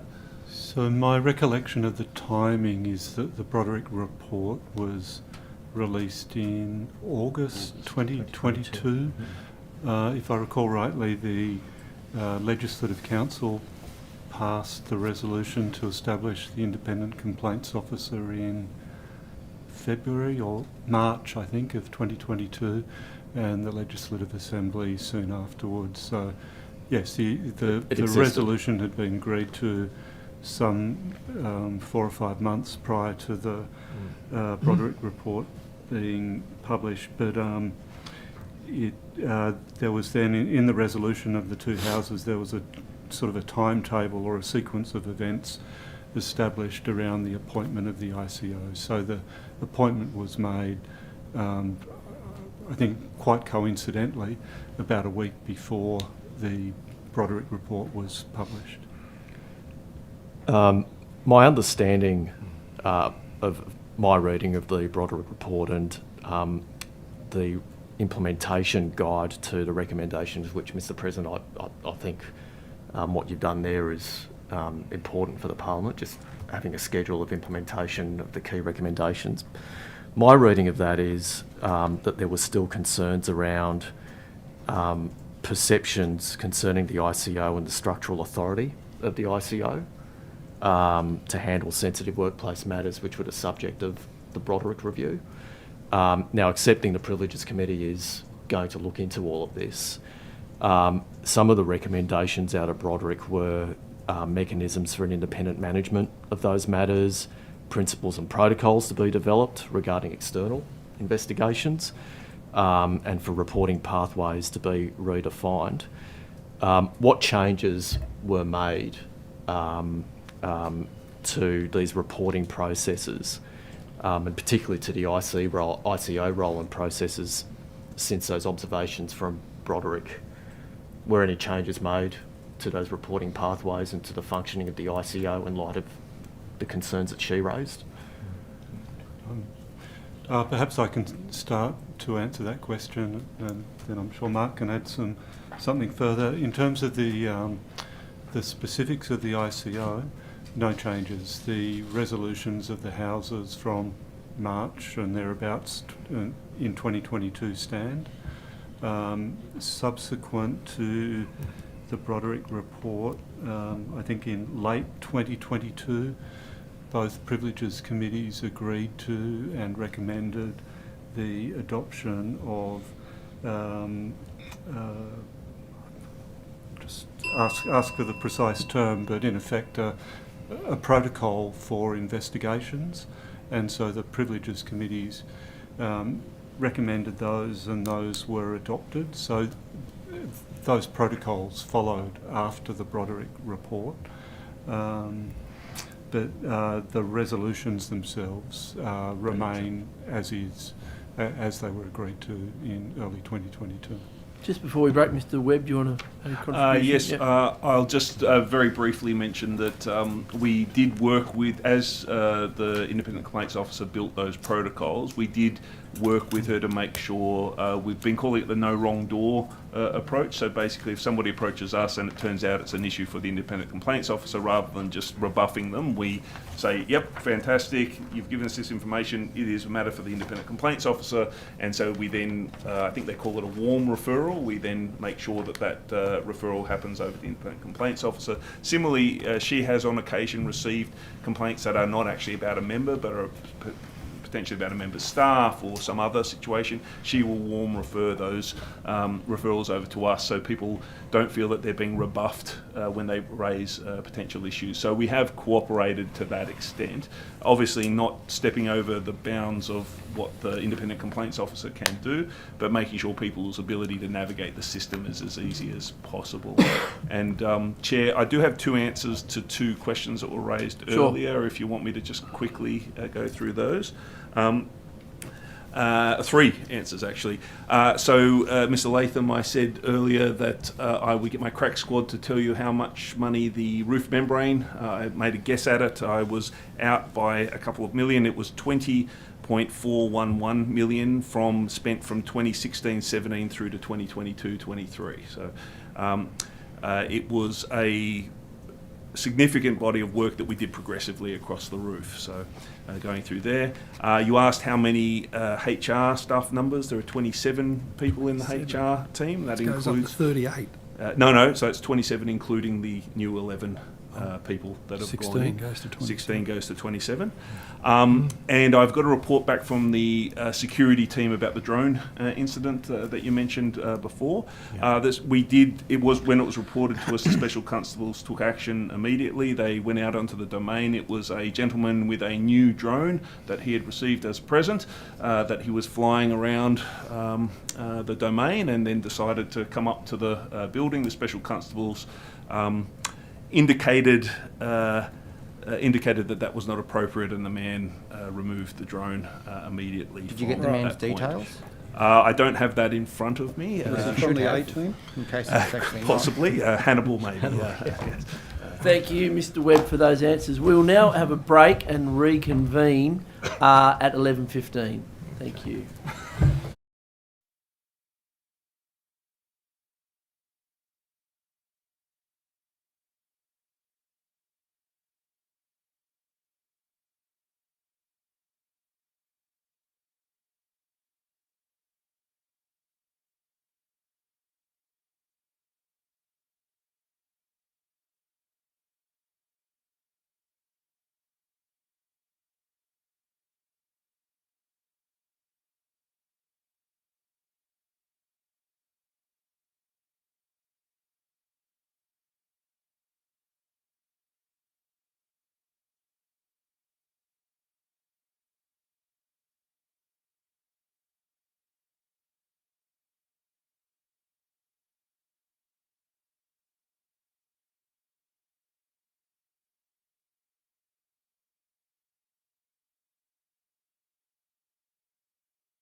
We will recommence. Thank you for returning. For those people online, thank you for tuning back in. We'll now turn to 20 minutes of questions from Me. the opposition. Thank you, Chair. Mr. President. Hello. You would agree that I wrote to you on the 18th of December 2023 raising the issue of parliamentary media summaries, correct? Yes. Well, I can't remember the exact date, but you absolutely did write. I'm pretty good with my dates, yes. You would agree that you provided no response to that email? I suspect that, given you don't recall it, that's the case? I can't remember. Okay. You didn't reply either to my 25th of January email, did you? I don't remember the time frame, but I know that there was an email that was sent specifically to me asking for some answers to questions about the issue, the media monitoring issue, which I then absolutely provided an answer for. That And was if the I third- didn't respond earlier, I apologise about that. But That was the but third there was email. there was no intent not to respond. So, yes, you finally responded on the 2nd of February after I raised it for a third time, that it was an issue. And you only responded after you became aware that the media were making inquiries. Is that correct? No, absolutely not. Okay. So you weren't aware that the night previous to your response to my third email, the media had made inquiries to you about the media summaries? I'm not aware of that, no. You're not aware of that? Okay. Can I table these emails, please? There's 5 copies here. So there should be one for the President, one for the Chair, and one for the government and the crossbench. Mr. Fang, what are those? These are the emails from you to the President regarding the media monitoring issue. Correct. Also included is an email from Mr. Webb as well, who also did provide a response. Could we have a chance to have a look at it? Yeah, can we just... Well, I believe you've already got them, Mr. Primrose, so you will have already read them. I read everything you send me, but I'd like to look at these. No, that's fine. But there's also there's no requirement that I've got to provide you a copy. I only have to provide a copy to the President. I can't deny you leave. I'm simply asking for the courtesy of reading it. That's all. Mr. President, you indicated in your response to the third time that I inquired that you agreed the provision of media summaries is important for holding the government to account, and accordingly you wrote to the Premier. Is that correct? Yeah. Okay. Can you outline what you wrote to the Premier? I don't have the letter with me, but I said basically what you've just contended there, which is it is important that all members of Parliament have appropriate access to media monitoring, that this service has been ceased, and that anything that can be done in order to rectify that situation, I would be grateful if that could be done. Okay. But I can't remember the exact words. You'll note that I did ask you for a copy of that letter, and that hasn't been provided as yet. Now, in relation to the media summaries themselves, by the point that you had replied to my email, the Parliament had been without media summaries for 2 months, correct? Well, there had been... So this, let me go back a step. This came as an absolute shock to me and a surprise to me. I didn't know this was happening. None of us did. In fact, I said to Dave Smith, who is here with us today, one of my staff members, I said, for some reason I seem to have, I don't seem to be getting the media summaries anymore. Can you please work out how to fix that and make it fixed? So I was keen to have them myself. Could I ask about when that was, Mr. President, that you asked Mr. Smith to look at the issue of media summaries? When it became apparent that they weren't there. So probably early December? I don't know, a day or 2 or 3 or whatever after I didn't get them. But it was that sort of time. Okay. Mr. Webb and I certainly have had discussions all the way through about the need to provide an alternative service. So that's why the library has provided... has done their best, and I have to say, and Mr. Webb might have more comments on this, but has done their best to provide a service after it became clear that it wasn't, that the re-establishment of the old service wasn't going to happen. So that service has been I understand from you and from others that it's not ideal. The Parliament is working very, very hard to provide a better curated service, which will provide that sort of media monitoring product. The aim is 3 times a day. It won't be exactly the same as the product that had been received before because we don't have... the government has made it clear that that won't be reinstated to the Parliament, and B, we don't have the exact parameters. But after I wrote to the Premier, or after the Speaker and I wrote to the Premier, I should say, Mr Webb has met with Premier and Cabinet, or whatever it's called now. The Premier's Department. To talk about this issue and to see if, for example, there could be any assistance in terms of providing some assistance in terms of parameters and so forth. But Mr Webb might have more comments to make. Yep. Mr Webb. Yes. So as you quite rightly point out, on the 1st of December, service that we had been receiving stopped abruptly. We were, in a broad sense, aware that the executive was retesting the market for media monitoring, but we'd received no indication or notice that the service that we'd been purchasing separately from Meltwater would stop at that time. It just stopped.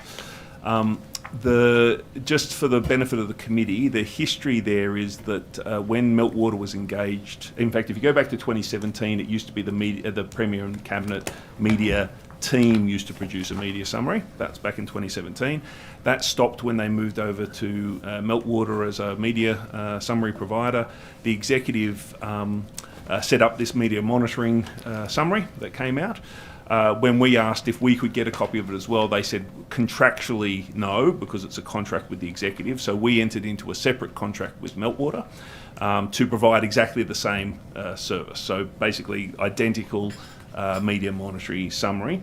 And we've been paying separately for that all the way through. So at the very least, from a contractual point of view, I would have expected to be contacted by Meltwater that a service that we were paying for was going to stop, and that did not happen. So it was a shock. As the President said, we immediately, using Stream, our media monitoring service, we immediately set up an automated version. So that uses keywords to try and create a daily media summary several times a day. And we sought feedback on the keywords we were using, getting feedback from the parliamentary community, so we refined that over the course of December.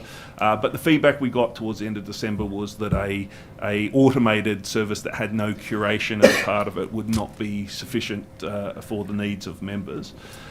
So then 2 sort of pathways were in front of us. One was to convince the executive that they should provide an exact copy of what they provide for the executive to parliamentarians more broadly as well.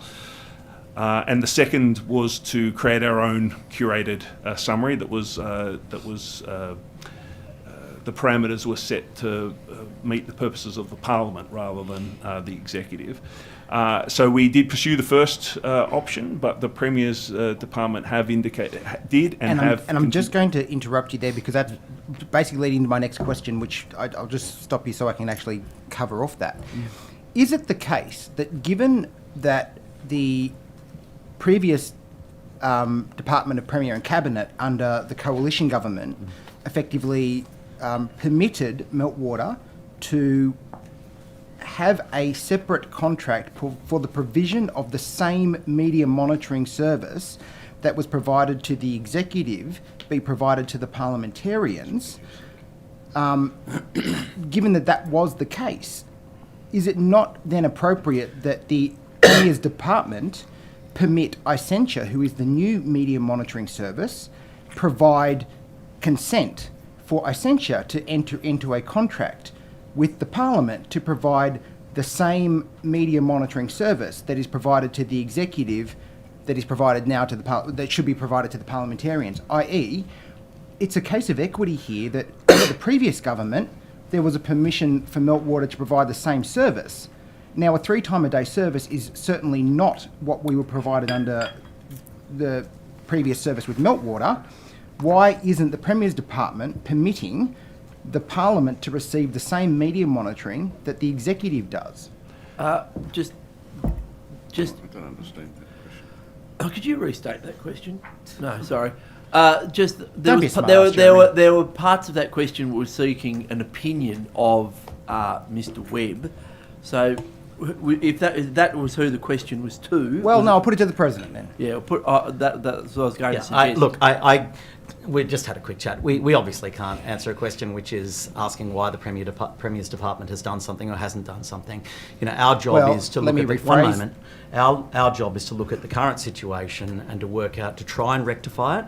We have, and we tried to get the original product back. The government made a decision that wouldn't happen, and so therefore our job now is to do what we can in order to provide a service to members, and that's exactly what we're doing. I appreciate that, Mr. President. However,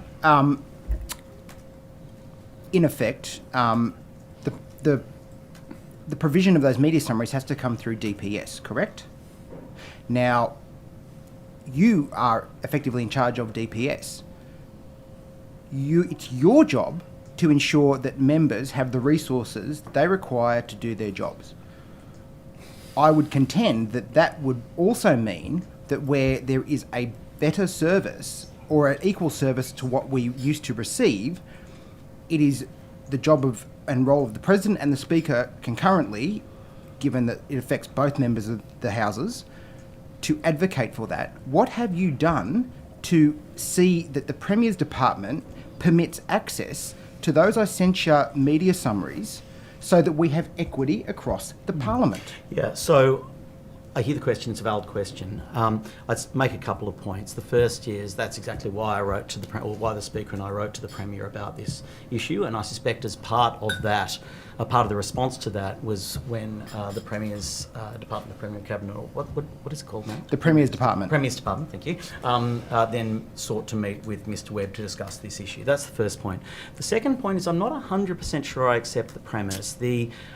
Yes, of course, my responsibility is to, along with the Speaker, provide the support and services to the members that are going to ensure that they can do their job, and that's providing a good platform in terms of media monitoring.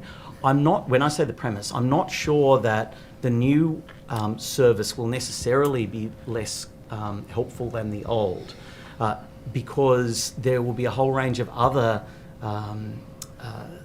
issues, for example, relevant to the Parliament that will be captured in a way that probably may not have been captured in the other one. So that may be of more relevance to other members of the Parliament. That's the first point. The second point is that the stream platform that we have is currently underutilised, and the library, and I have to say the library is doing an extremely good job here in doing everything that they can. And I would echo that. I would echo that position. But that platform is currently underutilised, and basically members can set up filters and custom search settings for each member to ensure that they're getting the information that they want. So I strongly encourage members to do that too. So my job, I mean, obviously at the end of the day, I can't reverse a situation that the government, a decision of the government. I can't do that. I've tried. I've written. I can't do that. What I can do, and my responsibility... You seem to have pretty good relationships with the government, though. What we can do, and what my responsibility alongside the Speaker, is to ensure that there is appropriate service given to members, and that's exactly what we're trying to do. Have they provided you an update as to the situation, Mr. President? No. No. Mr. President... One moment, let me answer the question. The Department of Premier? Premier's Department.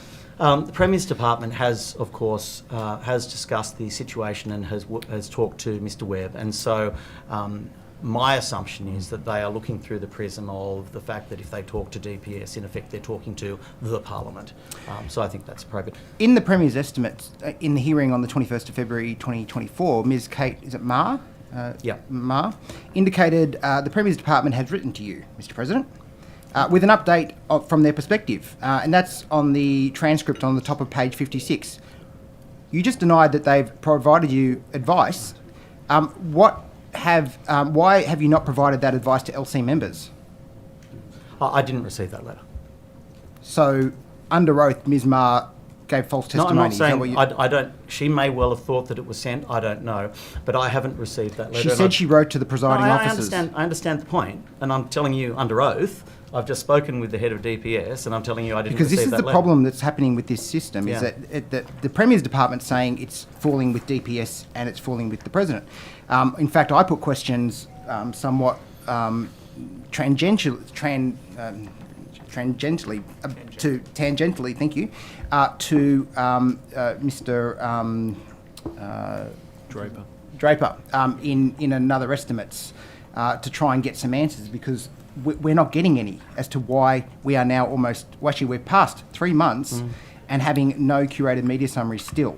Everyone seems to be passing the buck. When can members of the Parliament expect proper media summaries so that we can do our jobs in holding this government to account? Yeah, sure. So we, as I talked about before, we are in the final stages of curating this new product. I'm not sure of the exact timeline, Mr. Webb. In the next couple of weeks.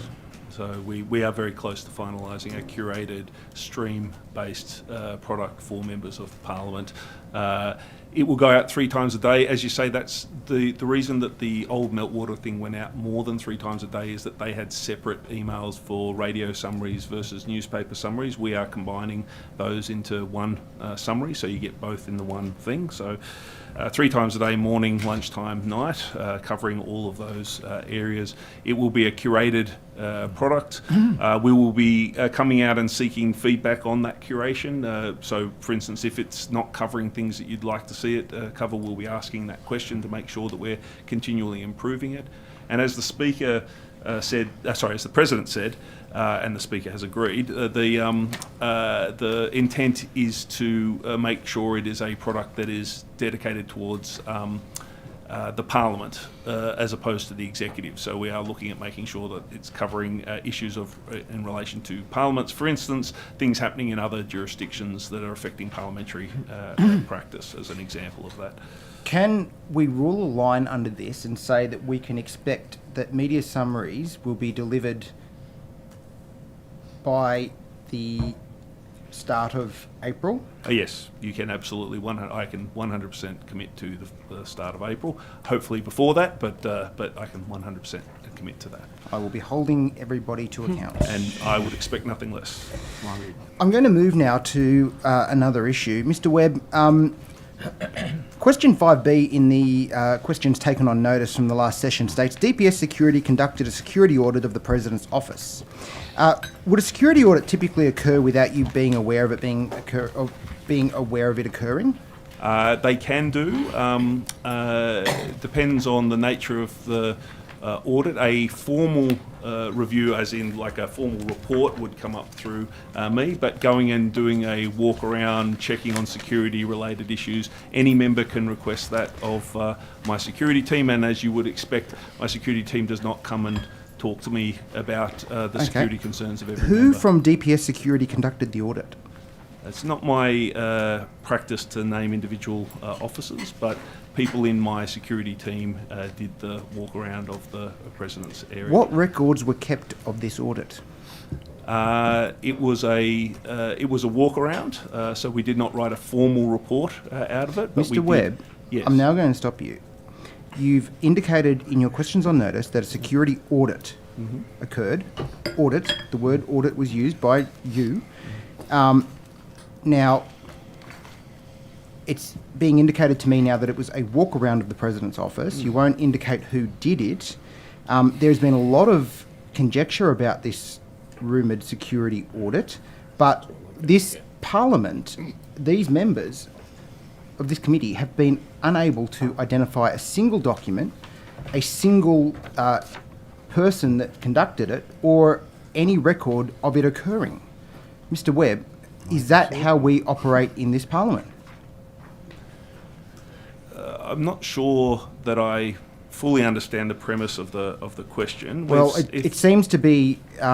any member can request my security team to come up and review settings around their office. Anyone can do that. Yes. If it's requested that it is a like that we undertake some kind of formal process that could involve external bodies, etc., that goes down one path. If it's a walk around, I just want to. that is still an audit. I've got four. Okay, I appreciate that. In your answers to question 5C, taken on notice from the last session, you indicated that there were recommendations coming from that security audit. What were those recommendations? Were they documented? And Mr. Webb, what was the cost of that security audit? I don't have costs associated with it, as it was. We did not hire an external body or anything along those. Where your security department makes recommendations, I imagine they were put in writing. Is that correct? The recommendations were. Given that it changed the access to. Order. Mr. Webb was in the middle of answering the question. Mr. Webb. Thank you, Chair.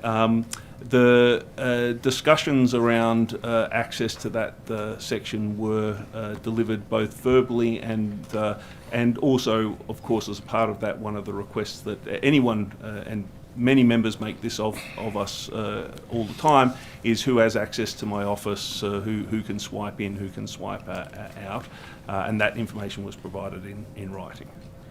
Thank you, Mr. Webb. Mr. Borzak. Yeah, thank you, Chair. Just at the outset, I'd like to say I don't give a stuff who conducted the security review in the President's office or in his dining room or anywhere like that. I mean, at the end of the day, if that was done, it was probably needed. Just getting back to, and I think Mr. Fang's questioning around the curation of the media reports is a good line of questioning. It's probably the first we've had out of him today. But who is actually going to curate the topics now that you've decided that you've got something that could work? Because I've had a lot of trouble trying to curate that for myself. Yeah, absolutely. So there's a couple of levels. There are a couple of levels of that. So the product that will come out 3 times a day, the library is working with Stream, our provider, to they start with a series of keywords, and then somebody sits down and looks at the results of what comes out of that and goes through and curates based around the parameters we set for them. One of the areas where the Premier's Department is providing us with information is things like a up-to-date list of all the various agency names. As you might imagine, in the last, or since the election, there's been quite a few changes to government agencies. Homes New South Wales, for instance, the split of the Premier's Department from the Cabinet Office is another example. So making sure we keep up to date on ministerial titles, agency names, etc. That all feeds into it. They then, the Stream will be doing the curation, which will then get sent out to you automatically. The thing we'll be engaging back with you about is if it isn't hitting the mark, then we'll be looking to either refine both the keywords that come through and the expertise of the people in Stream that are doing that curation for us to try and make sure that it improves over time. The other thing I did want to mention that the President mentioned earlier is that the Stream product is quite a versatile and powerful product, but setting it up, we recognise setting it up can require a certain amount of expertise. We are happy for experts from the library to come to any member to help you set up specific searches, specific alerts that might go to your particular area of interest. So if you're a shadow in a particular area and you have particular policy interest because of that, or if you are a crossbencher who is taking a particular dimension on things, you can set up your own sort of tailored search parameters that provides you with alerts on a regular basis that really gets to the heart of those things that you are interested in. And the library is available to come to any member and provide that setup for you. Well, thank you very much for that answer. We'll see actually how it goes in the end and see what. And we welcome the feedback, by the way, when members do get it. No, that's good. Yep. And I'm certain you will get it, because what's been happening is far from adequate. Yep. The other thing that I'm having some problems with, and I don't know whether other members are, but the system of automatic blocking of what the system thinks is spam. I'm having a lot of trouble with that. My emails have gone from, being unbearable remotely because of the way that System 365 works, to now I'm lucky if I'm getting 1 or 2 emails a day. And just as an example, for this morning, I was, trying to search for the notification in relation to this particular inquiry. on my remote device, my Apple iPad. And when I searched for it, I could not find it. I had to go back to my parliamentary computer, search for it, and obviously it popped up straight away. So there are issues around that, and I'm not saying that that is what's causing it, but there are issues there now after the implementation perhaps of that particular system with the remote downloading of emails. Not so much, I think the calendar probably works okay, and the system periodically asking me to re-sign in. I don't have an issue with that, but even when I do re-sign in, I don't seem to be getting a better service. I'm missing an awful lot of emails. So maybe that needs to be, you need to have a close look at that, because it didn't operate that way under the old system. Very happy, and I will get somebody from the IT team to come up and work through your issues specifically. But I would say generally, you're quite right. We have been trying, as part of the cybersecurity work that we've been doing, we've been trying to improve the capacity of the email system to stop spam coming through. We are seeing incidents of phishing, which is when people try to pretend to be someone else and get stuff out of you. Whaling, which is catching a big fish, according to the tech people. So people, for instance, emails, I don't think the President would mind me saying, emails with people pretending to be the President coming through and asking someone to, I'm really busy, don't call me, but if you could just go to this link and do this thing for me, that would be really, really great, which usually involves transferring money or the like. So we're seeing increasing incidents of that. One of the things that's happened around the world recently is that people have started to do more work to validate the domains of email addresses. So I imagine, as you've all received, like Hotmail, anyone can set up a Hotmail account or the like. And what it's meant is that a larger number of emails are coming from what they're calling unvalidated email addresses, where the domain is not secure. And that is causing those emails to get caught in our spam filters because of this. Essentially, the reputation of the email address doesn't pass the filters. One of the things we've done recently is change the product that we're using so that you get visibility of that. So if our system captures emails that fall into that grey zone, rather than just you never seeing them, you should get an email that says the following emails have been caught. Do you want to release any of them? Without interrupting you too much, but I'm getting those, and I'm hitting, tell me what they are, and quite often I get a reading that says this doesn't work. Okay, well that's so I don't know. And there are still some emails that to me are spam coming through, but people are entitled to message their politicians and canvass politicians, and we shouldn't be chopping those ones out, even if they're annoying, even if they're we're not interested in them and all that sort of stuff, but we shouldn't be seeking to try to exclude a lot of those. And I'm finding that some of those are coming through and a lot of other stuff isn't coming through. Yeah, so one of the things that the new system allows you to do is what they call whitelist particular email addresses. So I haven't got to that stage yet. I can't get there. Can't get there, yeah. So we'll definitely have somebody come and talk you through. I would say to the whole committee, we do recognise that as we try to increase our response to cybersecurity threats, sometimes those are seamless and you never see anything to do with it, but sometimes it can have impact. And if any of you are having those kind of troubles, we do want to work with you to make this work as best as we can while protecting the Parliament's technology environment. So I will make sure that somebody comes to see you as soon as your estimates. I think there's a lot of members. I was about to make that point, Mr. Borzak, if I may, which is I think that, and I myself have had a couple of challenges as well in this space. I think it would be worthwhile for us contacting all members and asking for their feedback about what's happening in terms of their emails and if they have had any issues. So that it's not just me. Yeah, exactly. So we'll do that. We'll communicate with all members asking for that. Yeah. Thank you, Mr. President. Mr. Leigh. Thank you. In my last round of questioning, President, you said it's a correct policy regarding principal place of work, and if it's away from Parliament House, it requires the approval of the President of the Legislative Council or the Clerk of the Parliament. Would you give approval to someone working interstate? Well, I'd need to look at each situation on its merits. If somebody was the primary caregiver of a person, for example, and the only medical treatment they could receive is interstate, and therefore they needed to be there for 2 months, but they could potentially be able to do that.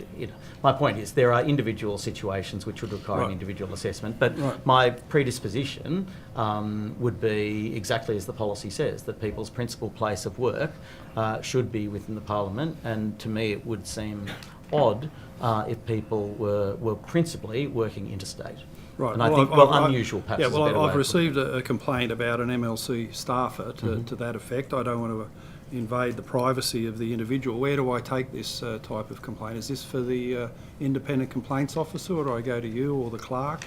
Because it seems like approval hasn't been given. The circumstances you outlined about medical and relative care That don't was only an apply to example. my knowledge. Yeah. So where do I take this complaint give me 1 moment, in Mr. private Latham. quarters, please?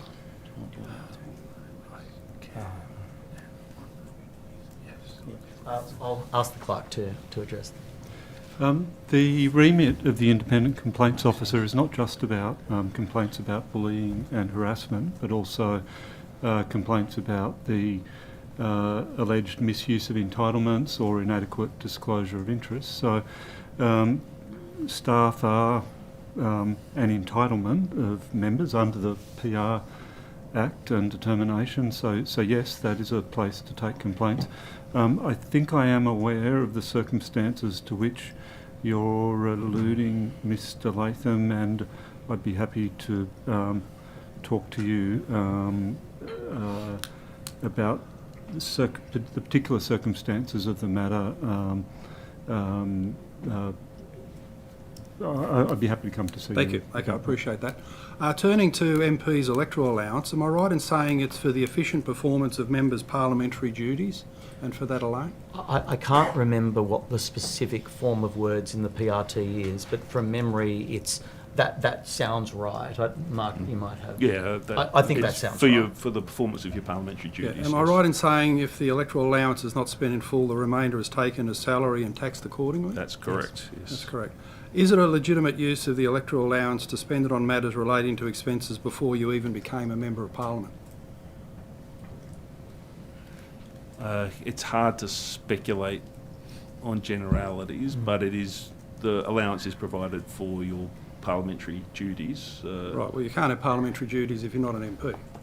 Yeah, but again, without understanding the detail of the specifics, it's hard to make a generalised point. But generally speaking, the premise that the allowance should be spent on things that you do as a member in your parliamentary duties is what the allowance is for. Is it a parliamentary duty to spend the electoral allowance on legal costs in a pre-selection dispute with members of your political party that was heard in court before you even became an MP? Look, I think if we'll probably take that question on notice, just because none of us are experts in terms of the PRT determination on electoral allowance. I don't think that the line of questioning is an invalid one at all, but we're happy to take that on notice and provide you with as full an answer as we can. And if there are any other specifics, you're welcome to either raise them now or put them in supplementary questions as well on these. Yeah, I've got specifics because I've received a specific complaint arising from the matter Johnson versus the Greens, New South Wales, judgment delivered on the 6th of March 2019. The Greens have a interesting practice of requiring their MPs to account for the use of their electoral allowance. And the complainants have sent to me their claim that Ms Abigail Boyd has used the electoral allowance to cover these legal costs in documents that I'd like to table. Point of order. Point of order's been taken, Ms Boyd. Just if it would assist the witnesses, I'm quite happy for them to reveal the results of the investigation into this, if it's helpful. Was that a point of order or a separate question? I don't think it was a point of order. Just if helpful. Yeah, but Feel free. well, otherwise it's just mud raking, isn't it? Raise that when it comes to your questions, Ms Boyd. Mr Latham, you were... yeah, I'm seeking to table the documents that have... you don't have to seek leave. Point of order. You don't have to seek leave to You don't have to well, seek I do leave. table them. Point of order. They can The be point of order's circulated. been taken. Under the procedural fairness rules, we are not to use privilege, as Mr Latham loves to do, to hide behind in order to make adverse reflections about other members of Parliament. to the point of order. That's not a point of order, Chair. Well, it's true that what It's an opinion. the point that Ms Boyd has said is true. We're not to make adverse mention of people I think who are not other members or not participants in the inquiry, but I don't think he had done that at this point. He's about to, Chair, to the point of order. He's about to. Well, if he he's is trying to smear my good reputation in this place again, under the cover of privilege again, because that's the only way he can do it. He lacks courage. I am suggesting that it is not appropriate to use estimates in a way to basically try and smear your opponents. We have to be better than this as a parliament, surely. Well, I'm not an expert on green finances, but two members of the Greens Party have given me the document. No, it's nonsense. It's order, please. The member was seeking to table a document, and I don't know what it says. So that may be. I don't know what he's going to say in his next round of questioning. Just to the point but that is concluded now. Can I just have a new point of order, though, just for you to consider? It's also just not related to expenditure on legislature. Like, this is ridiculous. Well, I don't uphold that point of order because it did relate to the question. Did relate to the use completely of false and incorrect, and you know order, it. And order, step out from order, behind Ms. privilege Boyd, and actually face me like the man you reckon you are, and stop this smearing. Well, don't give me the masculinity line. You don't Oh like my masculinity. God. Order, please. Hiding behind privilege We have had constantly. some unedifying exchanges this morning, and we need to uphold some standards and the functionality of this committee. So please desist. It's now time for questions from you, My apologies, Chair. Would you mind if I just answered Mr. Latham's question? Oh, yes, please do. Thank you. I just had 2 points to add. The first is that very happy for you to put any of these questions on notice and happy to deal with them if we can, but I note that there may be a limited remit that we have to be able to deal with them, but nonetheless I'll have a look at anything you send through. The second thing is, if any member has any allegations about misuse of entitlements, the ICO would be an appropriate path for consideration on that matter. They're the only 2 points I wanted to make. Thank you. Sorry, Chair. Thank you. So for my first question, yes. If I could direct it to Mr. Blunt. Mr. Blunt, could you confirm that these disparaging allegations were already the subject of a review in this Parliament and that I was held not to have anything to answer for, please?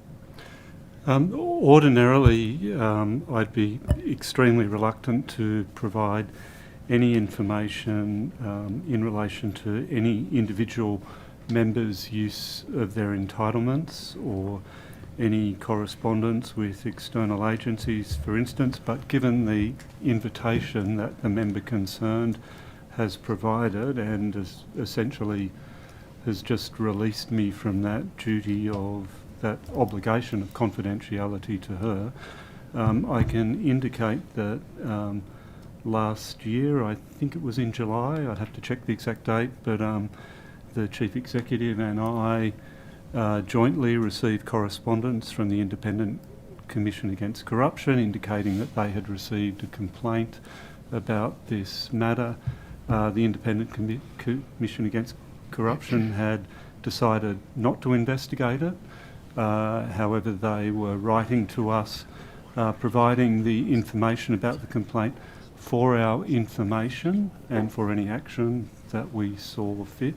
It was not a referral for investigation, so we took that as meaning that the ICAC deemed that it was not of such gravity that it required an investigation or indeed a response from the Parliament.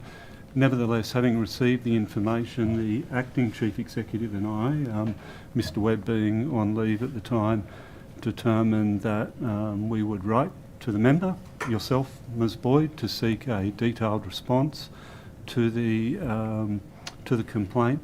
Having received your response and having considered it thoroughly, we concluded that no further action was required. There was no evidence of any breach of the rules for the use of entitlements, and we wrote back to the ICAC and informed them accordingly.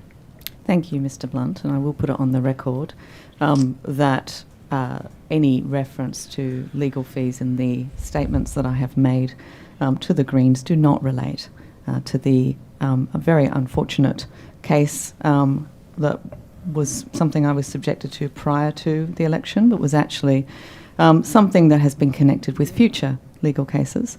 And anyone who is a woman in Parliament knows full well the amount of harassment you get from men from the moment that you even put your hand up.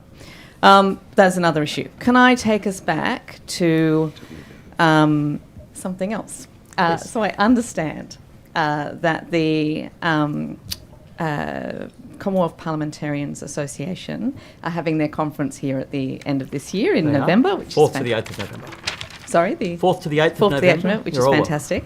I wanted to ask if you're aware of the Gender Sensitising Parliament's guidelines that they put out in 2020. It's something that they first put out in 2001. Sorry, Ms Boyd, could you repeat that? What was that? They Sorry, put out? that I is didn't the hear that. Gender Sensitising Parliament's guidelines put out by the Commonwealth Parliamentary Association and the Commonwealth Women's Parliamentarians. And what this is effectively best practice for the 160-odd Commonwealth parliaments around the world. Many of the parliaments have subsequently requested the CPA to do a bit of a review to help them to become more gender sensitising. Have we done anything in New South Wales on this? And I just wanted to note that a lot of what the fantastic work that was in the Broderick report is also in this information that applies to Commonwealth parliaments around the world, so we're a bit far behind. What have we done, and is there any interest in making sure that we are compliant with this checklist prior to that conference? Sure. I'll make 3 points in response, if I may. The first is to talk more broadly and to say that the Commonwealth Parliamentary Association does do excellent work in terms of providing advice and resources for parliaments and parliamentarians across Commonwealth nations, across the 56 Commonwealth nations around the world. I have had the opportunity to see a number of the opportunities that they provide, including, for example, there's a Parliamentarians Academy where they provide training and support for parliamentarians across the Commonwealth, and I think that's excellent. This is clearly part of the very good work that they do. The second point that I make, and as the president of the CPA, I'm mildly embarrassed to say this, but no, I don't know the document to which you're referring. I haven't seen it. I obviously will make sure that I see that shortly, but it's, I have no doubt that it is the same standard of an excellent quality document of all of the other CPA documents. The third point is in terms of what we're doing in this place. I don't know, well, obviously, if I don't know about the document, I can't say that we've actually utilised it at this point, but I don't know if either Mark or David have any comments that they'd like to make. Otherwise, I'm happy to examine the document and to look at how it may be relevant to this place, because the sort of issues that you raise are ones that are relevant to all Commonwealth jurisdictions, and in fact, all parliamentary jurisdictions all over the world, that we have a way to go in some areas, and we'll do what we can to implement appropriate outcomes. Thank you. Thank you, Mr President. The government. Mr Mayor. Thank you, Chair. My next question again is just in relation to the reporting pathways.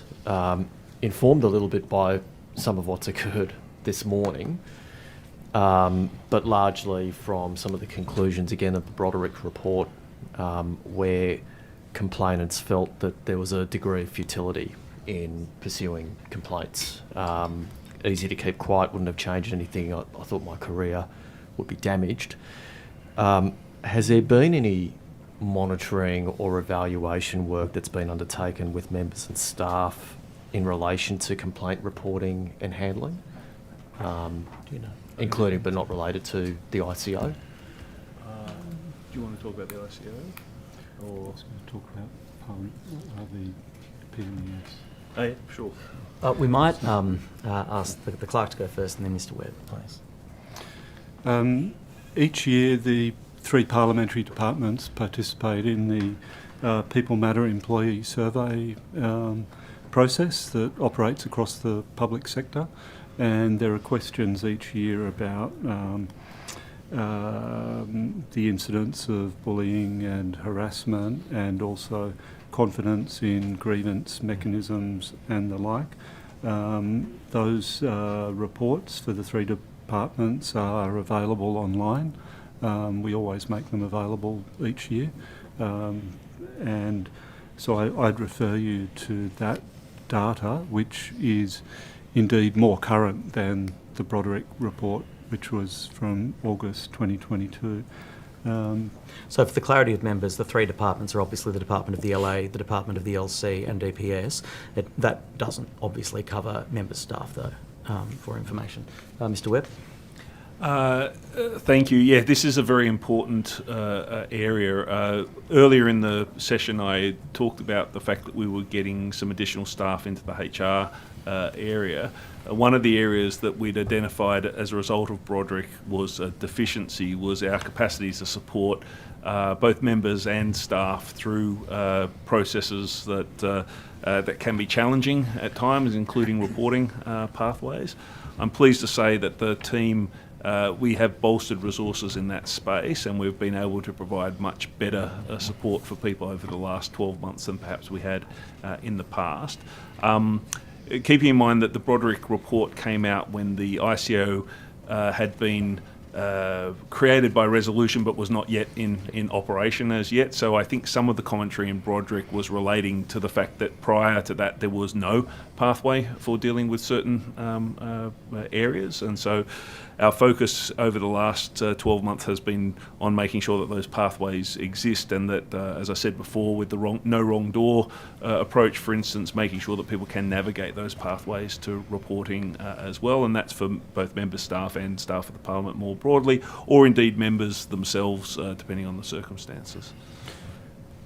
If I can just come back to the People Matter employee survey results, for instance, in relation to grievance handling, there's a score of 80%. That's a reflection that 80% of our staff feel that the grievance handling systems and mechanisms that are in place are appropriate and systems they have confidence in. I don't have the benchmark against the rest of the public sector, but I'm pretty confident in saying that's a good result, and that's better than we'd see in many organisations. What was the take-up of responses to the People Matters survey? I'm embarrassed to say that for the Department of the Legislative Council, it was actually something like 104%. So, it's a good response. Everyone participated, and I promise that neither the Deputy Clerk or I completed the survey twice. But yes, we had 100% take-up this year. About 90% for, or 80-something% for DPS. Okay. So yes, statistically valid. In light of the fact that I suppose some of the matters raised in Broderick were probably more acutely felt by member staff as opposed to departmental staff, would there be scope for, I suppose, monitoring and evaluation surveys to be conducted with members and their staff, just so any review into some of these processes, including the Privileges Committee review into the ICO, can be informed by that data? Look, I'll start if you may. It's a very good point, Mr. Nava, and once again highlighted the unique work environment in which we operate. The fact that that the 3 departments are all captured appropriately and clearly deeply engaged in the process, whereas another group of key stakeholders are not, is something that should be looked at. So I'm certainly happy to give a commitment that we'll look at what we can do in order to pursue that outcome that you're looking for, which is, I think, a perfectly valid and reasonable request. Mr. Webb, do you have anything else to add? No, just to say yes, I'm very supportive of that. We are trying to build in evaluation frameworks to make sure that we are providing good services and that people are feeling supported. So having some way of looking at that, I think, is an excellent suggestion, one I'm happy to take on. Okay, thank you. I might throw to my colleagues. Sure. I might just start. I think these are probably best directed to Mr. Webb. What extent of the workforce in the building are on labour hire agreements? I mean, I have to take an exact percentage on notice. Probably the two main areas where we have labour hire arrangements are our catering area for ramping. So we have a core catering team who are permanent members of the Parliament workforce, but then we have labour hire arrangements for when we have, say, a lot of events on one night where we can bring additional people in and out coming through. The second area, actually it's probably three areas. The second area is in the cleaning team. Again, we have to backfill positions in cleaning when people are ill or otherwise unable to perform their duties. And so we do have a significant labour hire in the cleaning area. The third area, we actually moved away from labour hire. So traditionally, the other area of labour hire was audio-visual space, where we used to use labour hire arrangements for people to run the cameras and the audio and the like. We, as a part of the move to the new audio-visual system, we've actually brought a lot of that in-house. So we have a casual pool of people that can be drawn upon to do that work. So we've moved away from labour hire. If you're taking a notice, can you give me a dollar value, a full-time equivalent number of staff as well as a percentage? Sure, yeah. Thanks. That's no problem at all. In the newly refurbished building, can the committee be assured that Hansard staff will have adequate space in which to work? Yeah. Not only that, before I'll throw it to you, Mr. Webb, but not only that, I had the opportunity to tour the level 8 section of where Hansard is going to go, and if you haven't had a chance to have a look, I encourage you to do so. It really is lovely, and I think it will be a beautiful place to work, and I think that'll be ready to go in April. But Mr. Webb, you might have other comments to make. Yes, so we have, across DPS, we've taken an approach to flexible work that includes some people working from home. So most people don't have a specifically allocated desk. They come in and use a desk based on who's in and who's out on any given day. But for Hansard, we have allocated specific desks for each Hansard person in the new fit-out. And that is reflecting the fact that, of course, on a sitting day or a committee day, it's entirely possible that the entire Hansard team could be in the building. We recognise that, so we've taken this different approach than the rest of the building to ensure that everyone in Hansard has a specific dedicated desk in the new fit-out. Okay. Given the rise in technology like generative AI and some of the developments across that space, can you confirm that the adoption of that technology will not result in the loss of full-time equivalent positions amongst DPS staff? Mr. Webb, please. Yep. Yes, you're quite right. The rise of generative AI, in particular in the last 12 to 18 months, has probably been a lot faster than people had originated. This is not the first time these kind of questions have been asked in estimates. I am conscious, probably my only alteration to previous answers is that I am conscious that improvement in the technology, or that pace of change in the technology, perhaps is a better way of putting it, has accelerated over the last 18 months. I think I said this in a previous estimates hearing, but the phrase that I've heard most recently used is a lot which I think probably reflects my view, is that while AI is not coming for your job, it could be coming from your job for your job description, i.e. that it could change the way that we go about doing our work at the moment. So our intention at the moment, as I've said in previous estimates, is that it doesn't result in anybody being made redundant. But of course, it is an area that I'm keeping an eye on quite a lot. It has implications for, as you say, the Hansard team, but it also has implications for how the library does its work, the research team does its work. There's whole kinds of implications for and what about Hansard specifically? Mm-hmm. I mean, are those people going to keep their jobs even though AI moves into that space? As I say, it might change the way they do their job, but I have no intention of removing any jobs at this stage at all. Sorry, I'm hesitating slightly So you because can't it's hard. guarantee. It's hard to predict what's going to happen into the future with this stuff. If you'd asked me 2 years ago, I would have said the kind of stuff we're seeing today is a decade away. So it is hard for me to predict exactly what's going to happen and what the implications are.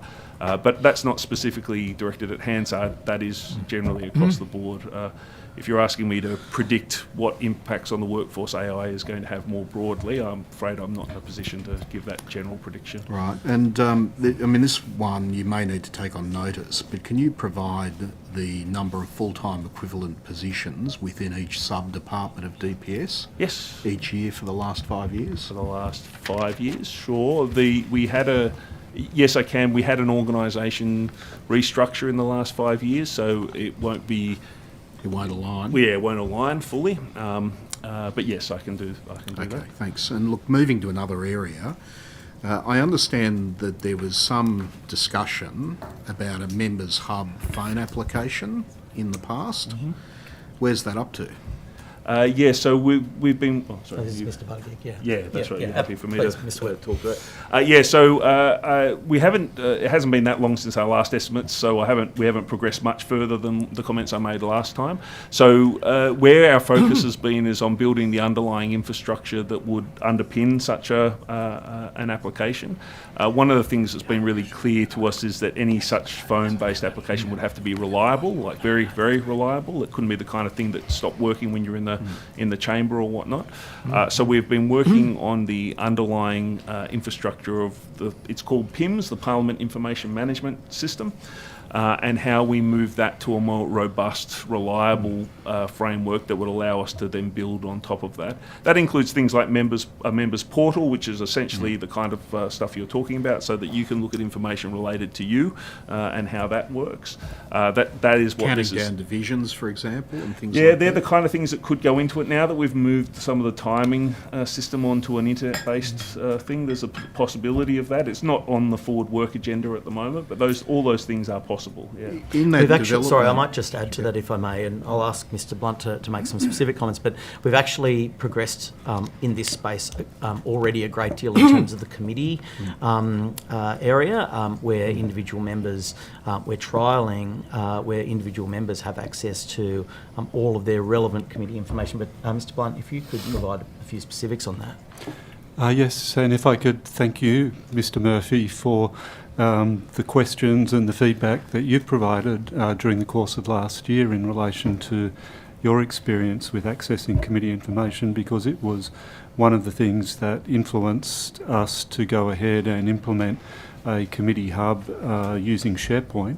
It's great that having SharePoint rolled out across the Parliament, it provided the opportunity for our own staff in the LC, together with DPS staff, to develop and to roll out this hub whereby all the information you need about a particular inquiry is able to be accessed readily. I understand that that's now been rolled out so that every one of the current 27 committee inquiries are now using that committee SharePoint hub. Yeah. Any feedback that any members have in relation to it would be gratefully received, and that will help us to refine it and perfect it for the future. So in relation to the Members Hub, is that going to include a consultation process with members?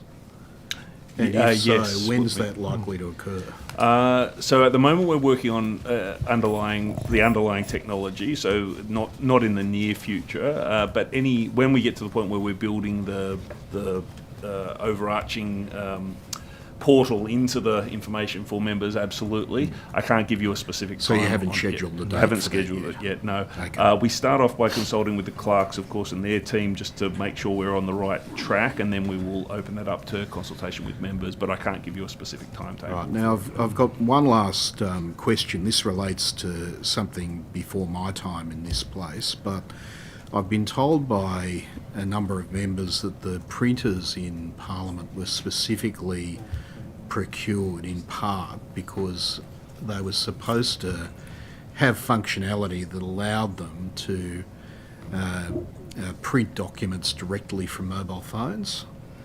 Is that technology available to members and staff? Yeah, I thought so, yes. But is it not the feedback is that it's not. Yeah, feedback working? from a number of people is that It just doesn't work. Let me check into that. I don't have that in front of me, but I'm happy to look If into you can it. take That it was on the- notice. That was the intent, so I'll take it on notice and give you a fuller explanation of where that's up to. Thanks. They're the only questions that I've got at the moment. Thank you. Just one from me, if I may. When I moved my office on level 11 after the last election, right next to my office, at my desk, there's a small pin board, a notice board that I can use. Now, large blank wall, I asked if I could get another notice board, pin board, so I can put maps and things on there. And I was told I'd reached my limit of the number of pin boards that a member was allowed. I could have a piece of artwork, but I couldn't have a pin board. And so I've currently got a blank wall, and I have, if I wish to look at a map, of course, I put it out on the floor. Which leads to the obvious question, what is the limit on the number of pin boards that DPS allows members to have? I might deal with this if I may, Mr. Webb. And what's the name of the document in which that's detailed? Mr. Webb may have a more specific and relevant answer, but can I say this, Mr. Primrose? In the last budget estimates, you raised a view that all members should have access to the President's program, and because it was raised, it now happens. I give you this guarantee, you will be provided with a second pin board for your office, and that is another outcome you can add to your list. But I'm not sure if there is a particular pin board protocol, Mr. Webb?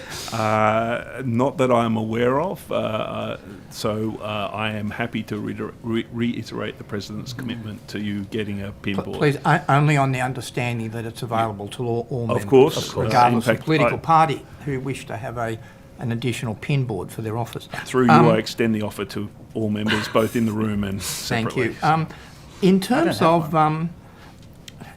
if I'm at a meeting after hours and I wish to organise for someone to drive in the following day of a more early morning meeting, how do I organise that after, say, 5:30 of an afternoon?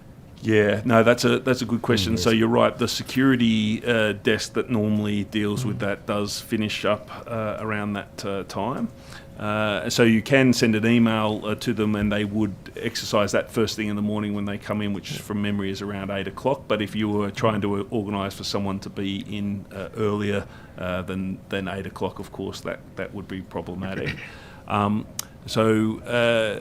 Could you take it on notice? I can take it on notice. The special constables are here, of course, but don't generally speaking deal with car parking matters. So I will take it on notice and get back to you with what the right protocol would be under those circumstances. Yes, and my final general one before in the time available to me, and I have many more for the President afterward. In terms of DPS, for instance, if I'm making an inquiry, I'm forced to put them into a particular subgroup. And it would seem to me that maybe having a final subgroup, which is something like suggestion, rather than having a forced choice. I'll give you an example. A number of years ago when members were sliding, when we had the sliding doors put in, and on level 11 there was a small table which was which enabled members and staff to put down lunch and notice and folders and things when they had to get out their swipe card. That disappeared. And I'm looking at, and I tried to make the suggestion that maybe that could be returned simply for the convenience of members, but there was no actual direction for building services that allowed me to do that. Now I subsequently put it in, I think, as cleaning or something, so I presume it's being looked at now, but maybe just having a generic section at the end in terms rather than a forced choice is just a suggestion. Yeah, no, that's an excellent suggestion. We created a general email address to try and capture that, but you're right, some of our systems do still push you down a particular choice. So I'm happy to take the commitment here that we'll look at having a general option both from an email point of view but also from the systems where you can lodge requests. Thank you. Small items, but thank you for your answer. Quite all right. Thank you, Mr. Webb. Thank you. Mr. Fang. Before I start the questioning, I'm just going to table this for the President to have a look at. Can you tell us what it is? It's from Hansard. It's just literally a page out of Hansard. Page 127 from the 30th of November 2023. So it's available to all members. If we could just pass that to the President. Mr. President, I'll give you a little bit of time just to have a look over it, but I've highlighted the relevant pages. Can you confirm that it is a page from Hansard, 30th of November 2023, page 127? Well, I assume that you haven't dodged it up, but it looks like that to me. Yeah, no, I assure you I haven't, Mr. President. Could you please indicate to me the name that's highlighted on the left-hand side of the page, approximately 1/3 down the page? That'll be the lady sitting to your left, Ms. Sue Higginson. It is, correct. Mr. President. Mr. President, could you read aloud for me, please, the sentence that's highlighted approximately halfway down the page on the right-hand side? Order. Like, you can't direct a witness. Like, you could read it out, Mr. Fang. Oh, I'm happy to. I'm just wondering if he might like to read it out. No, not particularly. No? Okay. Well, I'll read Ms. Sue Higginson's words. And thank you very much for giving us the Mr. Fang, numbers as long on as the it leads floor. into a question. It is. Good. It is. As long as there's a question. Mr. President, what was Ms. Sue Higginson referring to? Well, I assume that it was an amusing, tongue-in-cheek reference to... Point of order. A point of order's been taken. I feel I just should put... could the context be a bit clearer? Was this during the... Felicitations at the end of year, last year, when Correct. we were talking about the goodwill amongst all of us in the Parliament and on the floor? And I'm not sure what the point of order is. And I'm what standing just order trying to is that- think of that Okay, as you're I trying speak. You're I'm trying to not run, sure that's so a you're point of you've order. come now to run cover for Ben like everyone Order. else. I'm not trying to run cover. Order, please. I was Mr. literally Fang, just sorry. trying to understand what I was about to be implicated in, and now I understand. Thank you, Chair. I Thank you. don't think there's a point of order. No, I don't think there's... I think the point of You don't order have was to me worry trying about to any- understand, and now I understand. Thank you. Chair, could you're I running raise cover. that same point of order I Yes, raised you last please time do, without Mr. having Primrose. any idea at all where the honourable member's going with this. No, I appreciate but that. I would ask if maybe he could at least indicate before we proceed, because this doesn't seem, again, to me to be necessarily part of the resolution that established budget estimates. So if the member can assure us that I won't take a point of order, if this is actually a matter relating to the budget estimates resolution and relevant... Well, it has to Yes. do with it has to do with the expenditure of the Parliament. Yes. Okay. Okay, well, if you assure us of that, Mr. Fang, Thanks, Mr. Please. Primrose. That was my point of order. please proceed. Well done, Sue. We Thank got there you. in the end. I knew Mr. there was President, something. I'll read the line again. Ms. Sue Higginson, in her felicitations, says, "And thank you very much for giving us the numbers on the floor." Now, do you recall Ms. Sue Higginson? I do. I laughed like everybody else in the chamber. I didn't laugh. I didn't laugh. But, My apologies. I laughed like the majority of other people in the chamber. That's true. The overwhelming That is true. That is true. Mr. President, was she referring to you? Well, when she says the words Mr. President in the previous line, I assume that's probably the case. Right. So, can you provide some context as to why she'd be referring to you in this manner? Possibly would be appropriate to ask the person on your left who actually made the comments. I don't know, but I'm actually asking. I mean, given that she's I don't know. referring She's to Ms. Higginson was the person who made the speech, and perhaps she's the most appropriate person to ask. you, Mr. President, I'm going to put some questions to you about the expenditure of the Parliament. I'm asking you why she might have indicated to you that you had given them the numbers on the floor. Point of order, Chair. Order, yeah, order. Do I need to make the point? No, you don't, because that was not a question about expenditure in the area of the I'm legislature. getting there. So ask a question about the It's a long expenditure. build-up. It's a long build-up. We're getting there. Numbers are cost-free. So I've got a full one. Haven't I? you've got 9 minutes, Mr. Fang. Thank you. Ask a question about the reason we're here. the reason that we are here, and that is the expenditure in the area of the legislature. Okay. Mr. President, as the President, you receive an increased salary over the other opposition members, is that correct? Well, there's a salary of office that goes to the presidency, yes. Okay. And Like do you, Deputy do you, Whip. do you understand, were you able to provide an indication of what those that increase is and what the associated allowances are? Yeah, for that role? it's publicly available on the Parliament's website. Okay. That expenditure is approximately double a backbencher's salary. Is that right? If you say so, Mr. Fang. Okay. But, I mean, the information's publicly available, so it's no great available. secret. I mean, I'm not sure if it's exactly double, but it's a you know. And there are other associated allowances and benefits of the office. Is that correct? Additional Indeed, staff. like there is as Deputy Government Whip or Deputy Opposition Whip. He gets to come along here and answer. Indeed. Yes. Mr. President, when did you have discussions about taking the role as President?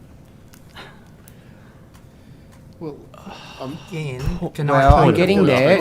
We're establishing facts. Stop interrupting and stop running cover. I'm allowed to raise a point of You're order. running and cover again, for it's him my because standard you, point the of government, order put him there. that if we've got Mr. this Fang. ongoing You put him witch there. hunt, I mean, that's perfect. That's a matter between the President and it's a matter between the President And the West Premier? Bank. Is that what you're going to say? However, I don't believe it has anything. It's not. These aren't legal questions in terms of the ambit of this inquiry. Exactly. I couldn't agree more. The question is out of order. Has nothing to do with expenditure in the It does area have to of do the with legislature. well, to the point of order, it does have to do with expenditure. Well, I've ruled on that point of order, so Well- you can take another point of order if you want, but I've ruled on that. Well, the I haven't question's had the out of order. opportunity, Chair. You You didn't. continue You should have. to make rulings that are correct. outside the scope of which the estimate Order. process. No, you're now cavilling with my ruling. Yes, I am, Chair. That's correct. Well, Because I don't believe they're The correct. member can seek dissent from your ruling. yeah, that is this morning. Yes, we however, we the reminded numbers are you stacked- in the the numbers are deliberative stacked that as you such can that you it's can not you going can to- move dissent in my ruling. Well, as much as I'd like to, I can count, unfortunately. Well, So, you still can and lose or win, but the so point is you're that is indicating, probably you are appropriate- indicating, that is Chair, you probably are the indicating appropriate that process. what I was saying was correct, and that the numbers the government and the crossbench will use to keep the president there are the same numbers you use to stop any cavilling of your rulings. Is that correct? To the point of order, the Chair said... he I'll gave both continue with my alternatives. questioning. He gave both alternatives. So with it, Mr. President. there is no response from Mr. Wang. Oh, no. Oh, you've done it Oh, now. no, you've opened a Deputy. new front. I You've done it suspect now. that was deliberate, so I'm just going to let that one slide. Mr. President, did you have discussions with the Premier in relation to taking the role as President? Order. That question I ruled out of Look, order. I'm going to put the questions. You can run cover for him if you like, but I mean... Well, then the president does not have to answer that question. It's out of order. Okay. I would argue, Chair, that because the question is out of order, it would be improper for the President to actually seek to answer that question. Exactly.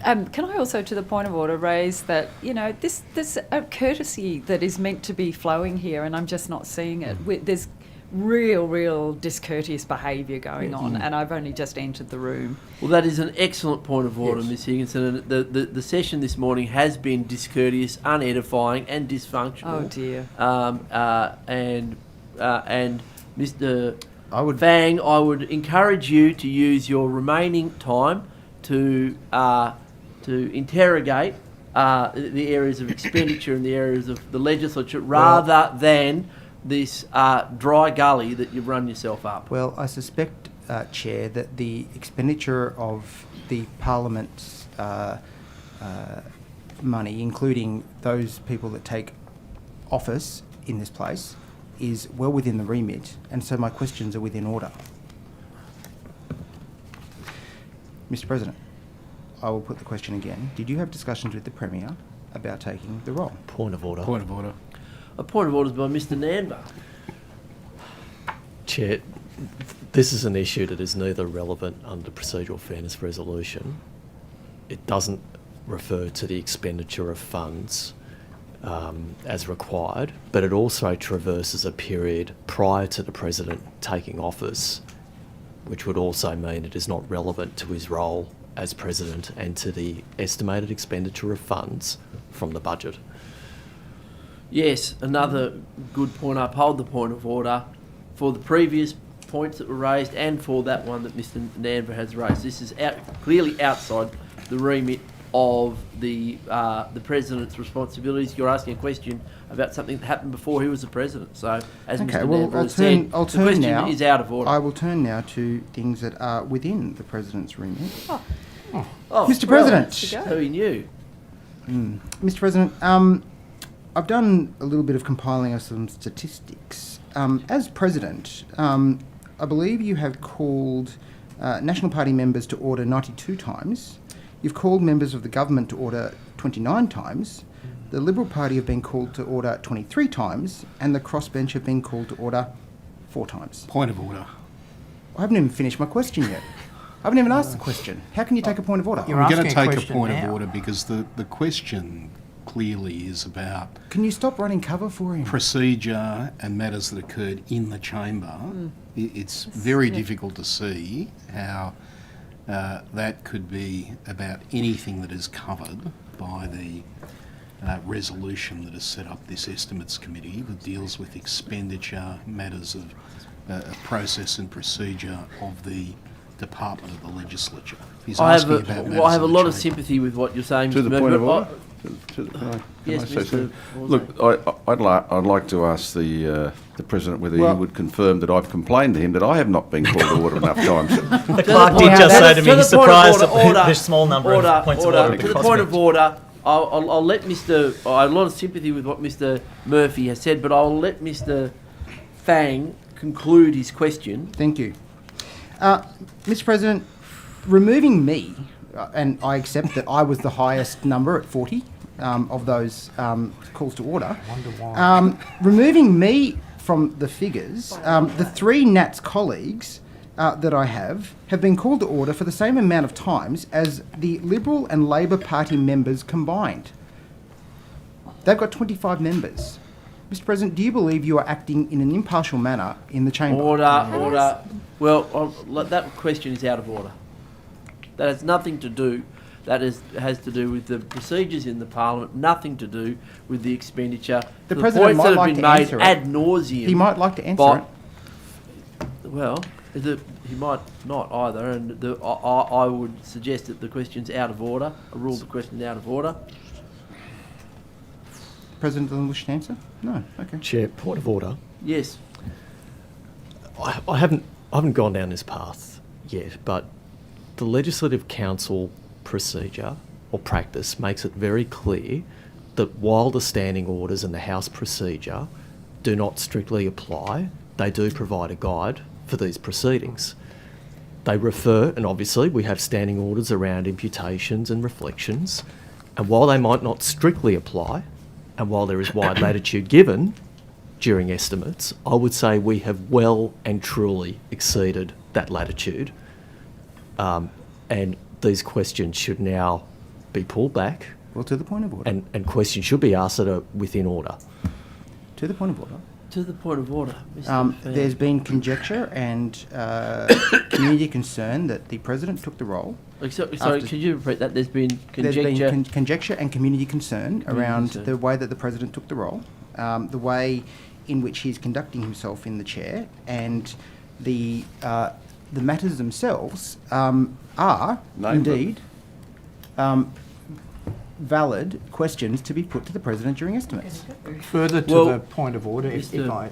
if I may Yes. simply say that if these concerns are there, there are processes within the House to deal with them. It's not a matter for budget estimates. Yes, I entirely concur, Mr. Primrose. Mr. Latham. Yeah, thank you, Chair. To Mr. Blunt, just to clarify what you mentioned earlier in answer to Ms. Boyd, you received the material from ICAC and you wrote to Ms. Boyd asking whether or not she'd done anything wrong. She said she hadn't, and there you closed the matter? Yes. Right. Did Ms. Boyd produce any bills from the lawyers for the alternative legal action that she was claiming? I don't have the paperwork with me or in front of me at the moment, but all I can indicate is that the acting chief executive and I were satisfied on the basis of the material that was provided to us from the member that there'd been that there was no evidence of any breach of the members' entitlements rules. Right. Earlier, Ms Boyd told the committee that these electoral allowance claims reported to her political party, the Greens, relate to future legal action. So there couldn't have been any bills produced in the letter that was written back to you, could there? Point of order. A point of order has been taken, Miss Boyd. You'll no doubt think this is not a point of order, but just I'm being verbaled. It may assist. I did not say future. I said additional or other. Okay. Were those other legal matters accounted for in bills provided to you, showing that what Ms Boyd reported to her political party in these electoral allowance claims, starting in the first half of 2019, related to the matter she's claiming rather than the matter of Johnson versus the Greens? As I said before, I don't have the paperwork in front of me. It's some 8 or 9 months ago that we conducted this administrative review of the matter and considered both the complaint and the material placed before us by the member. I'd have to take on notice anything more detailed than that. Right. You're referring to it as a review rather than an investigation. A proper investigation would ask for the relevant bills and clear up the matter, wouldn't it? That's why I quite deliberately use the terminology administrative review, because neither the acting chief executive or myself have the authority in relation to a complaint about members' misuse of entitlements to do anything more than conduct an administrative review.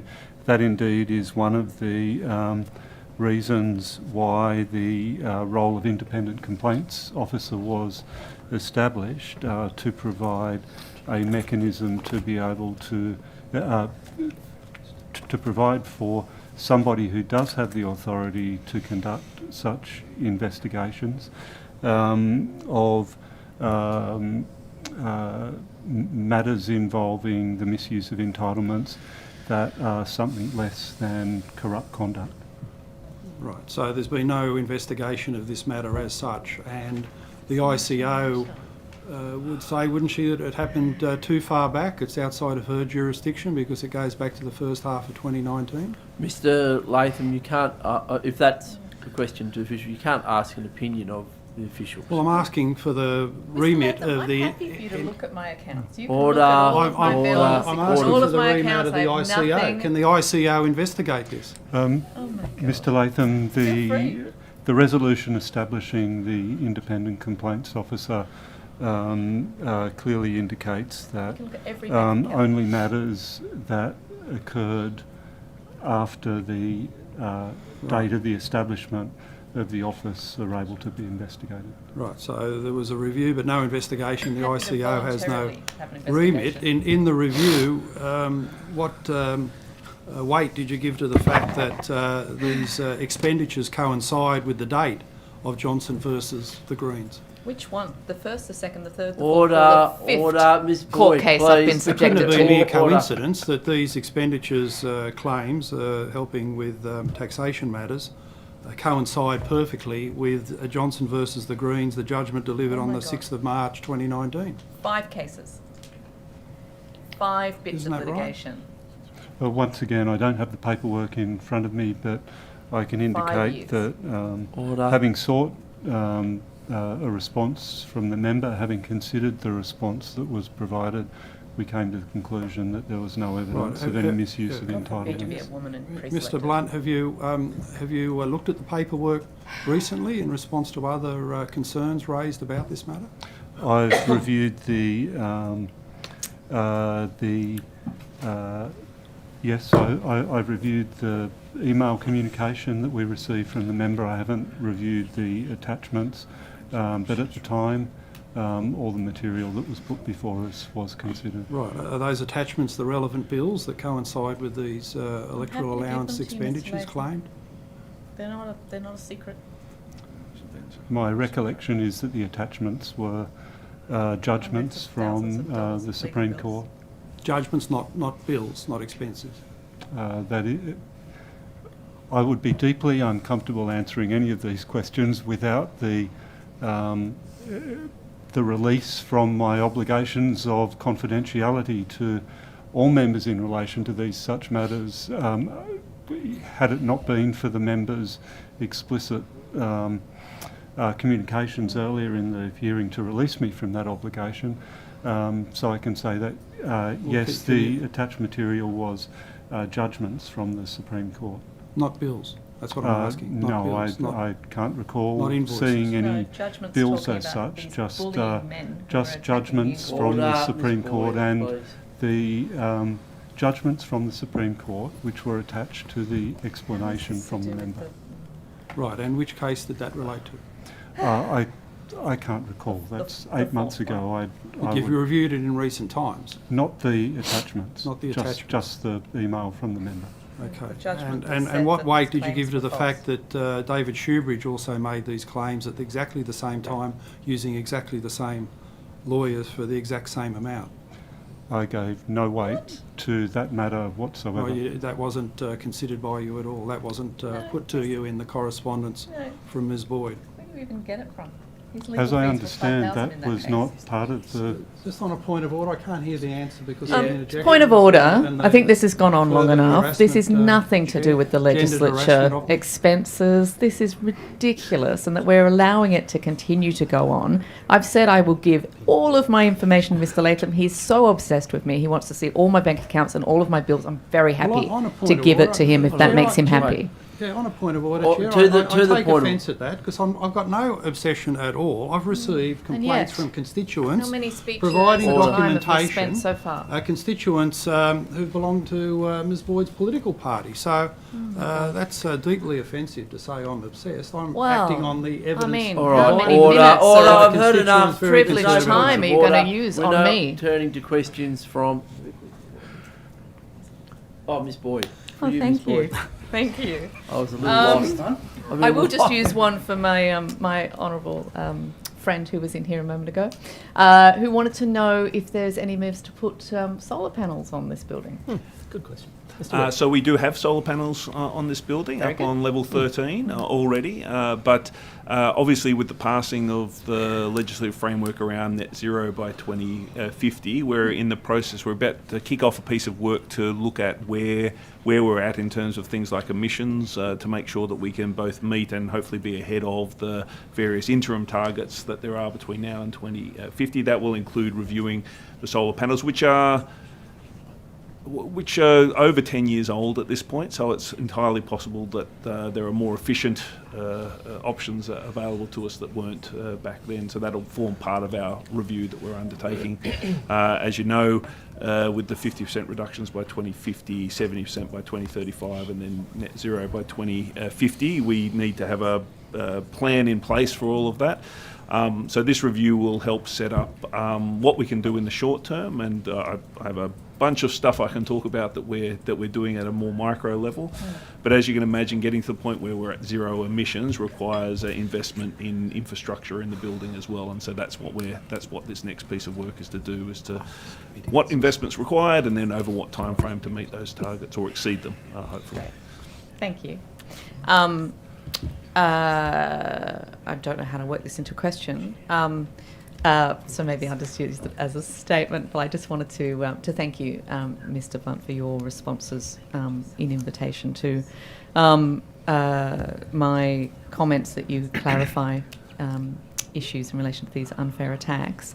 And I will, just for everyone's benefit, point out that of the 5 harassing court cases I've been subjected to for my pre-selection 5 years ago, of which I've spent almost $200,000 defending myself. In that last judgment, these scurrilous claims were raised about my supposed misuse of entitlements, and again based on this complete misunderstanding of the idea that I would use electoral entitlements for a case that occurred before my election. And the judge not only threw out that latest case from these pests who have been suing me for some time, but also commented on that issue and said how ridiculous it was. And of course, I had not misused my entitlements in any way. So to clarify that, hopefully that will put an end to this particular line of harassment and bullying from Mr. Latham that I've been subjected to now for 5 years. Yeah, well, on a point if of I could order, also Chair, on a ask- point of order, there's no harassment or bullying. I've acted on documented complaints raised by constituents. It's not harassment to ask questions about what has been put to me as a terrible rort of public Oh money. my God. I know in Apologies, Boyland, Mr. everything's Latham. bullying. I was Yeah. just in the middle of Yeah. getting Not like some you. advice You're on so- from the harassed. Secretariat. I didn't hear the exchange then. I was getting some advice from the Secretariat on members being disorderly in these hearings, raising a point and of I order. missed the disorder while I was doing that. So, I'm now going to move on to another question anyway. all right. Thank you, Chair. Just in relation to something a lot more pedestrian, the food that we have in our cafes and restaurants, it's often raised with me that there seems to be a little bit of an ad hoc approach to the types of meals that we get on those menus. People who have certain dietary requirements or medical issues can find it hard to know whether or not they're going to get a meal of their option in the cafe, for instance. Is there a set of guidelines for how those menus get produced, and has any thought been given to maybe a survey of everyone in the precinct to see sort of who's got the main kind of, dietary requirements, for instance? I will throw to Mr. Webb for specific comments on this particular issue, but know that this is something that we are very conscious of, and that the catering department through DPS is always trying to ensure that there are options available for everybody. It's clearly something that is a challenge and sometimes not possible to tick all the boxes that are necessary, particularly when you've got, for example, only 5 options and hot food each day. Nonetheless, we're very conscious of the issue, and it's something that we're committed to addressing. And I'll throw to Mr. Webb for further specifics on the issue. Thank you so much. So in the broad, things like vegetarian, vegan, gluten-free, for instance, so the broad categories, we do make sure that there are always options in the cafe and in the restaurant for those broad options. But we do recognise there are people with very, very specific requirements that don't always get captured by those broader options. So we do really encourage people to come and have a talk to catering when they have very specific either allergies or other allergies more broadly, to make sure that we can usually provide a version of various options that avoids the allergy or whatnot. So we do encourage that to happen. In terms of surveying people, yes, absolutely happy to do that. Hopefully, as I know, the whole committee reads Parley News end to end, from the start to the very end. And you would have seen in the last Parley News that we did a soup survey. That's the start of our process of engaging with people to sort of see what options they'd like to see in the cafe. It was a soupçon, if you will. Yes, that's right. But yes, we will continue that work, and yes, very happy to include in that options around what restrictions and things that we should be building into our standard menu. Thank you. The Jubilee Room, I understand it's been used for at least one estimates this round, but not for... You've re-asked? That's okay. Is there a specific... When's it going to be open again? No, have we dealt with the mould issue, and is it sort of... Slightly different. Yes. Please just address the mould issue. Yes, we have dealt with the mould issue. One of the other issues that you might recall that was affecting the Jubilee Room was our water guttering system was backing up, and water was getting into the Jubilee Room, which was causing some of the mould issues. We did a series of changes to address that. Unfortunately, our ability to test a deluge is relatively limited, and so we had to wait for there to be another deluge to see if those measures worked.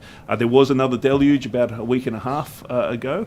I can say the measures we put in place mostly worked. It was significantly less, but there was some water that still got into the Jubilee Room, so we're making some further adjustments at the moment to make sure the conditions that caused the mould in the first place don't reoccur. But yes, we're something that we're very conscious of. We're very conscious of the value of the material that's in the Jubilee Room as well as its use generally. And as we mentioned earlier, the main reason it's offline for these estimates is so we can keep going with the Rum Hospital restorations. The room is actually ready to use, as evidenced by the one hearing we had. But of course, we can't do any work in the Rum Hospital while there's a committee hearing going on. So in order to make sure we met that early April deadline, we sought and got the indulgence of the estimates committees to use the Preston Stanley room instead. But from next estimates onwards, it will be back to normal operation. Thank you. Thank you, Mr. Webb. The government, Mr. Namber. Thank you, Chair. In the lead up, presumably in the lead up to the coming budget, you're probably looking at opportunities to review the resourcing you have currently, and you know what the gaps are at the moment. Can you shed any light as to what your priorities might be based on your current resourcing for the future bids? So while I won't, and Mr. Webb may want to speak more to this, but while I won't speak to specific NPPs or PTAs that we're putting in for consideration by the Treasurer and the Finance Minister, I will talk about a number of general areas of focus which we believe need to be considered over the next few years. The first is that there's simply not enough space for committees and for meeting rooms. When that's combined with the fact that there's space at the back of the building, what's it called, the Southern Pavilion. The Southern Pavilion, to provide a new entrance, for example, for school students, which would be a much safer entrance for them rather than standing out on Macquarie Street and so forth. Potentially a more culturally appropriate entrance for Aboriginal people. Also, that would provide a lot more space for the committee system. That whole project is something that we're looking at needing to progress at some stage over the next few years. Happy to talk to the committee about that in further detail if they wish, but that's the first point. I have a view that's shared by a number of others that the AV requirements within the theatrette aren't up to where they should be for the largest state parliament in the nation, the oldest parliament in the country, and so that's certainly somewhere where I believe that we should be focusing as well. Obviously, accessibility remains an ongoing issue. We are looking now at what needs to happen in terms of level 2 and the gym, also level 9 and the garden and access to the garden, but there will be ongoing accessibility requirements that will continue to come up as the Parliament considers these issues. Mr. Webb, you might like to continue to talk about other issues that I may have missed. So broadly, you pointed to where the gaps are. So broadly, we'll be continuing to seek ongoing money where we have in the past for both House departments and for the Hansard team to deal with the current volume of activity that happens. That's been approved in the past, and we'll continue that moving forward. I mentioned cybersecurity previously, and investment in cybersecurity is another area that we're putting things forward. I would say generally in IT, more generally, the information technology costs are far outstripping our budget at the moment. Data volumes are going up, etc. So we are looking at that as well. There's another issue that I might just jump back in if that's all right, that I've just remembered. So I want to talk about the CEE team, Communications, Education, Engagement team, who do an outstanding job, absolutely outstanding in engaging with the public, both within Sydney and regionally, do an extremely good job. But we've had last week a comment by a commitment by NESA that there'll be a revised and updated draft of the history year 7 to 10 syllabus, which will make Australia making a nation a mandatory subject. What that means, that's a subject that focuses on federation and the legislature and the constitution and so forth. What that will likely mean is that we will have a far greater engagement with schools and students across this state. Now, already the CEE team is accredited to teach teachers and provide teachers with training and support for some of their accredited, particularly in legal studies and so on.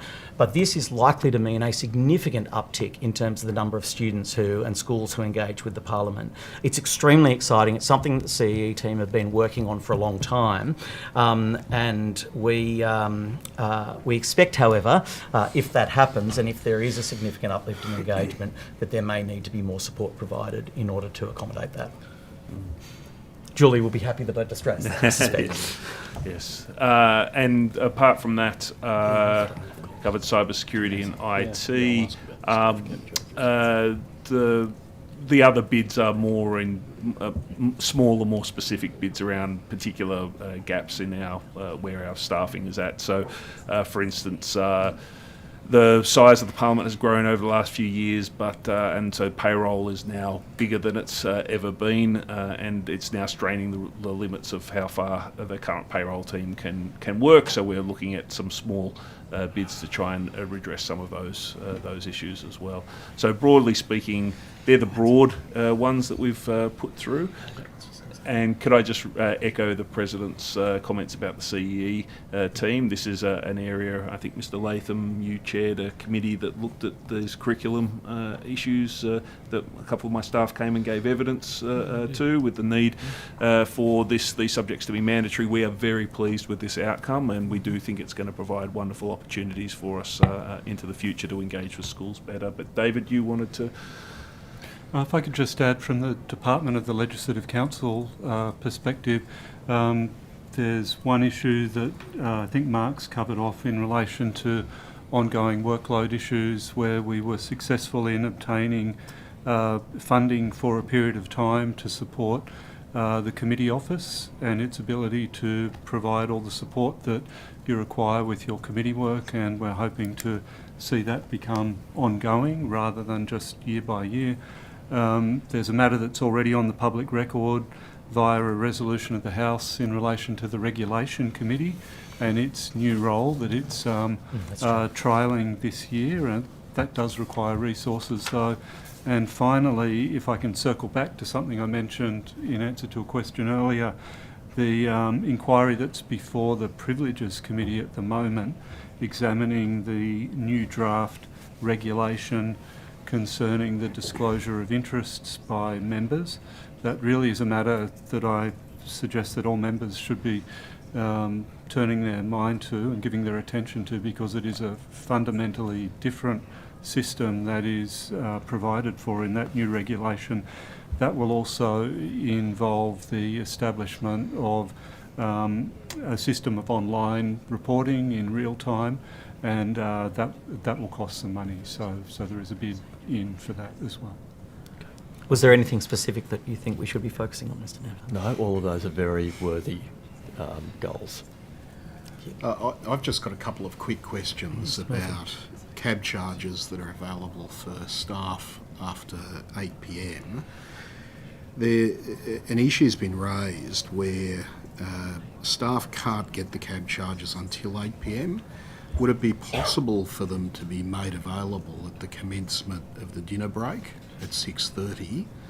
Because that's a period in which, after 8 o'clock, staff are often busy and haven't been able to make arrangements to get down and get them, on the basis that they're then only able to be used after 8 p.m. in line with the guidelines.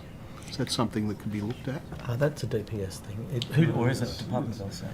Yes, I think your staff obtain those cab charges from my team in the procedure office, and we just have to make sure that we're acquitting our responsibilities under the relevant award. The access to those cab charges for staff is an award condition, and it is a condition that they're available for use after 8 p.m. So provided we can acquit that we're fulfilling our responsibilities, then I'm certainly happy to take that on notice. And the next question I had was just, I understand ministerial staffers have access to an Uber account that they can all use. Has any thought been put into whether it's possible to do that? That might make it easier to track when it's used also. That's a really great question. We've actually just started trialling something with Uber for our IT team who has to stay after hours, just to test to see whether it can work in a broader context. I haven't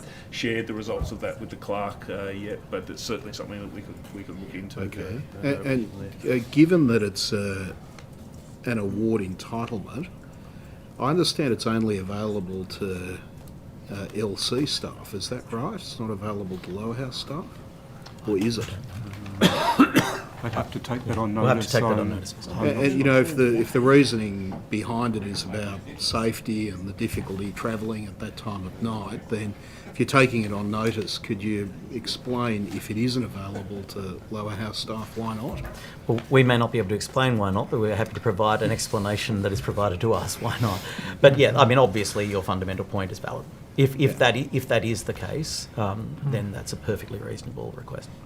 Sure. I mean, they're the only questions that I have. If you've got. In 45 seconds, Mr. President, you've already outlined a number of technology projects that are being proposed for the near future. Are there any additional ones that you mentioned? There is. There's one that I did briefly want to touch on, and Ms. Webb might be able to add a little bit more detail, and that's around the basically the payroll system and the SAP system.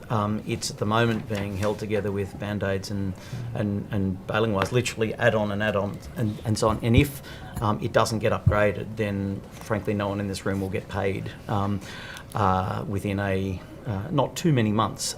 But we're delighted to say that it is being upgraded, and that the commitment, the extra funding that was given, will ensure that happens, and we're on track to do so appropriately, I believe. But Mr. Webb might have some further comments on that. Yes, the first thing I'd say is I wish I had Band-Aids to hold it together. That would be marvellous. The system is at the end, very much at the end of life, well over 20 years old. The work on design is happening this year, and we'll be implementing it next year, which is fortunate because I believe the support arrangements for our existing system completely run out in 2026. So we will be working on it. And other than that, and to Mr. Murphy's comment before, the other major forward program is around the PIM system, the Parliament Information Management System, and making sure that we are switching to a more reliable. The first version of that was built on premise and is probably a little shaky, so putting that into a more reliable, robust environment, and then building out extra functions that will allow for things like members' portals is probably the other big direction. Besides all of I think the President mentioned earlier, laptop replacement is coming up for LC members. We're probably about a year out from having to replace printers again, so there's a rolling infrastructure asset upgrade process that's going on as well. And I just mentioned, because I know we're at the end of time, about 60% of members have switched over to the new SharePoint process rather than the shared drive. Really fantastic feedback from people. We've been making adjustments as we go on that basis. I know we've still got some more to go through, but I know the digital transformation teams really wanted me to express their thanks for everyone's participation in that, and recognising we've still got quite a few members to get through, but we're over the halfway mark, which is fantastic. Thank you. Thank you very much, Mr. Webb, and thank you to you, Mr. President, and all the officials that have taken the time today to be here. Of course, the committee secretariat will be in touch with you if there's any questions that you've taken. I know there have been many questions taken on notice, and any supplementary questions. So thank you very much today. We will see you in the next edition. Lovely. Thank you all very much. Thank you.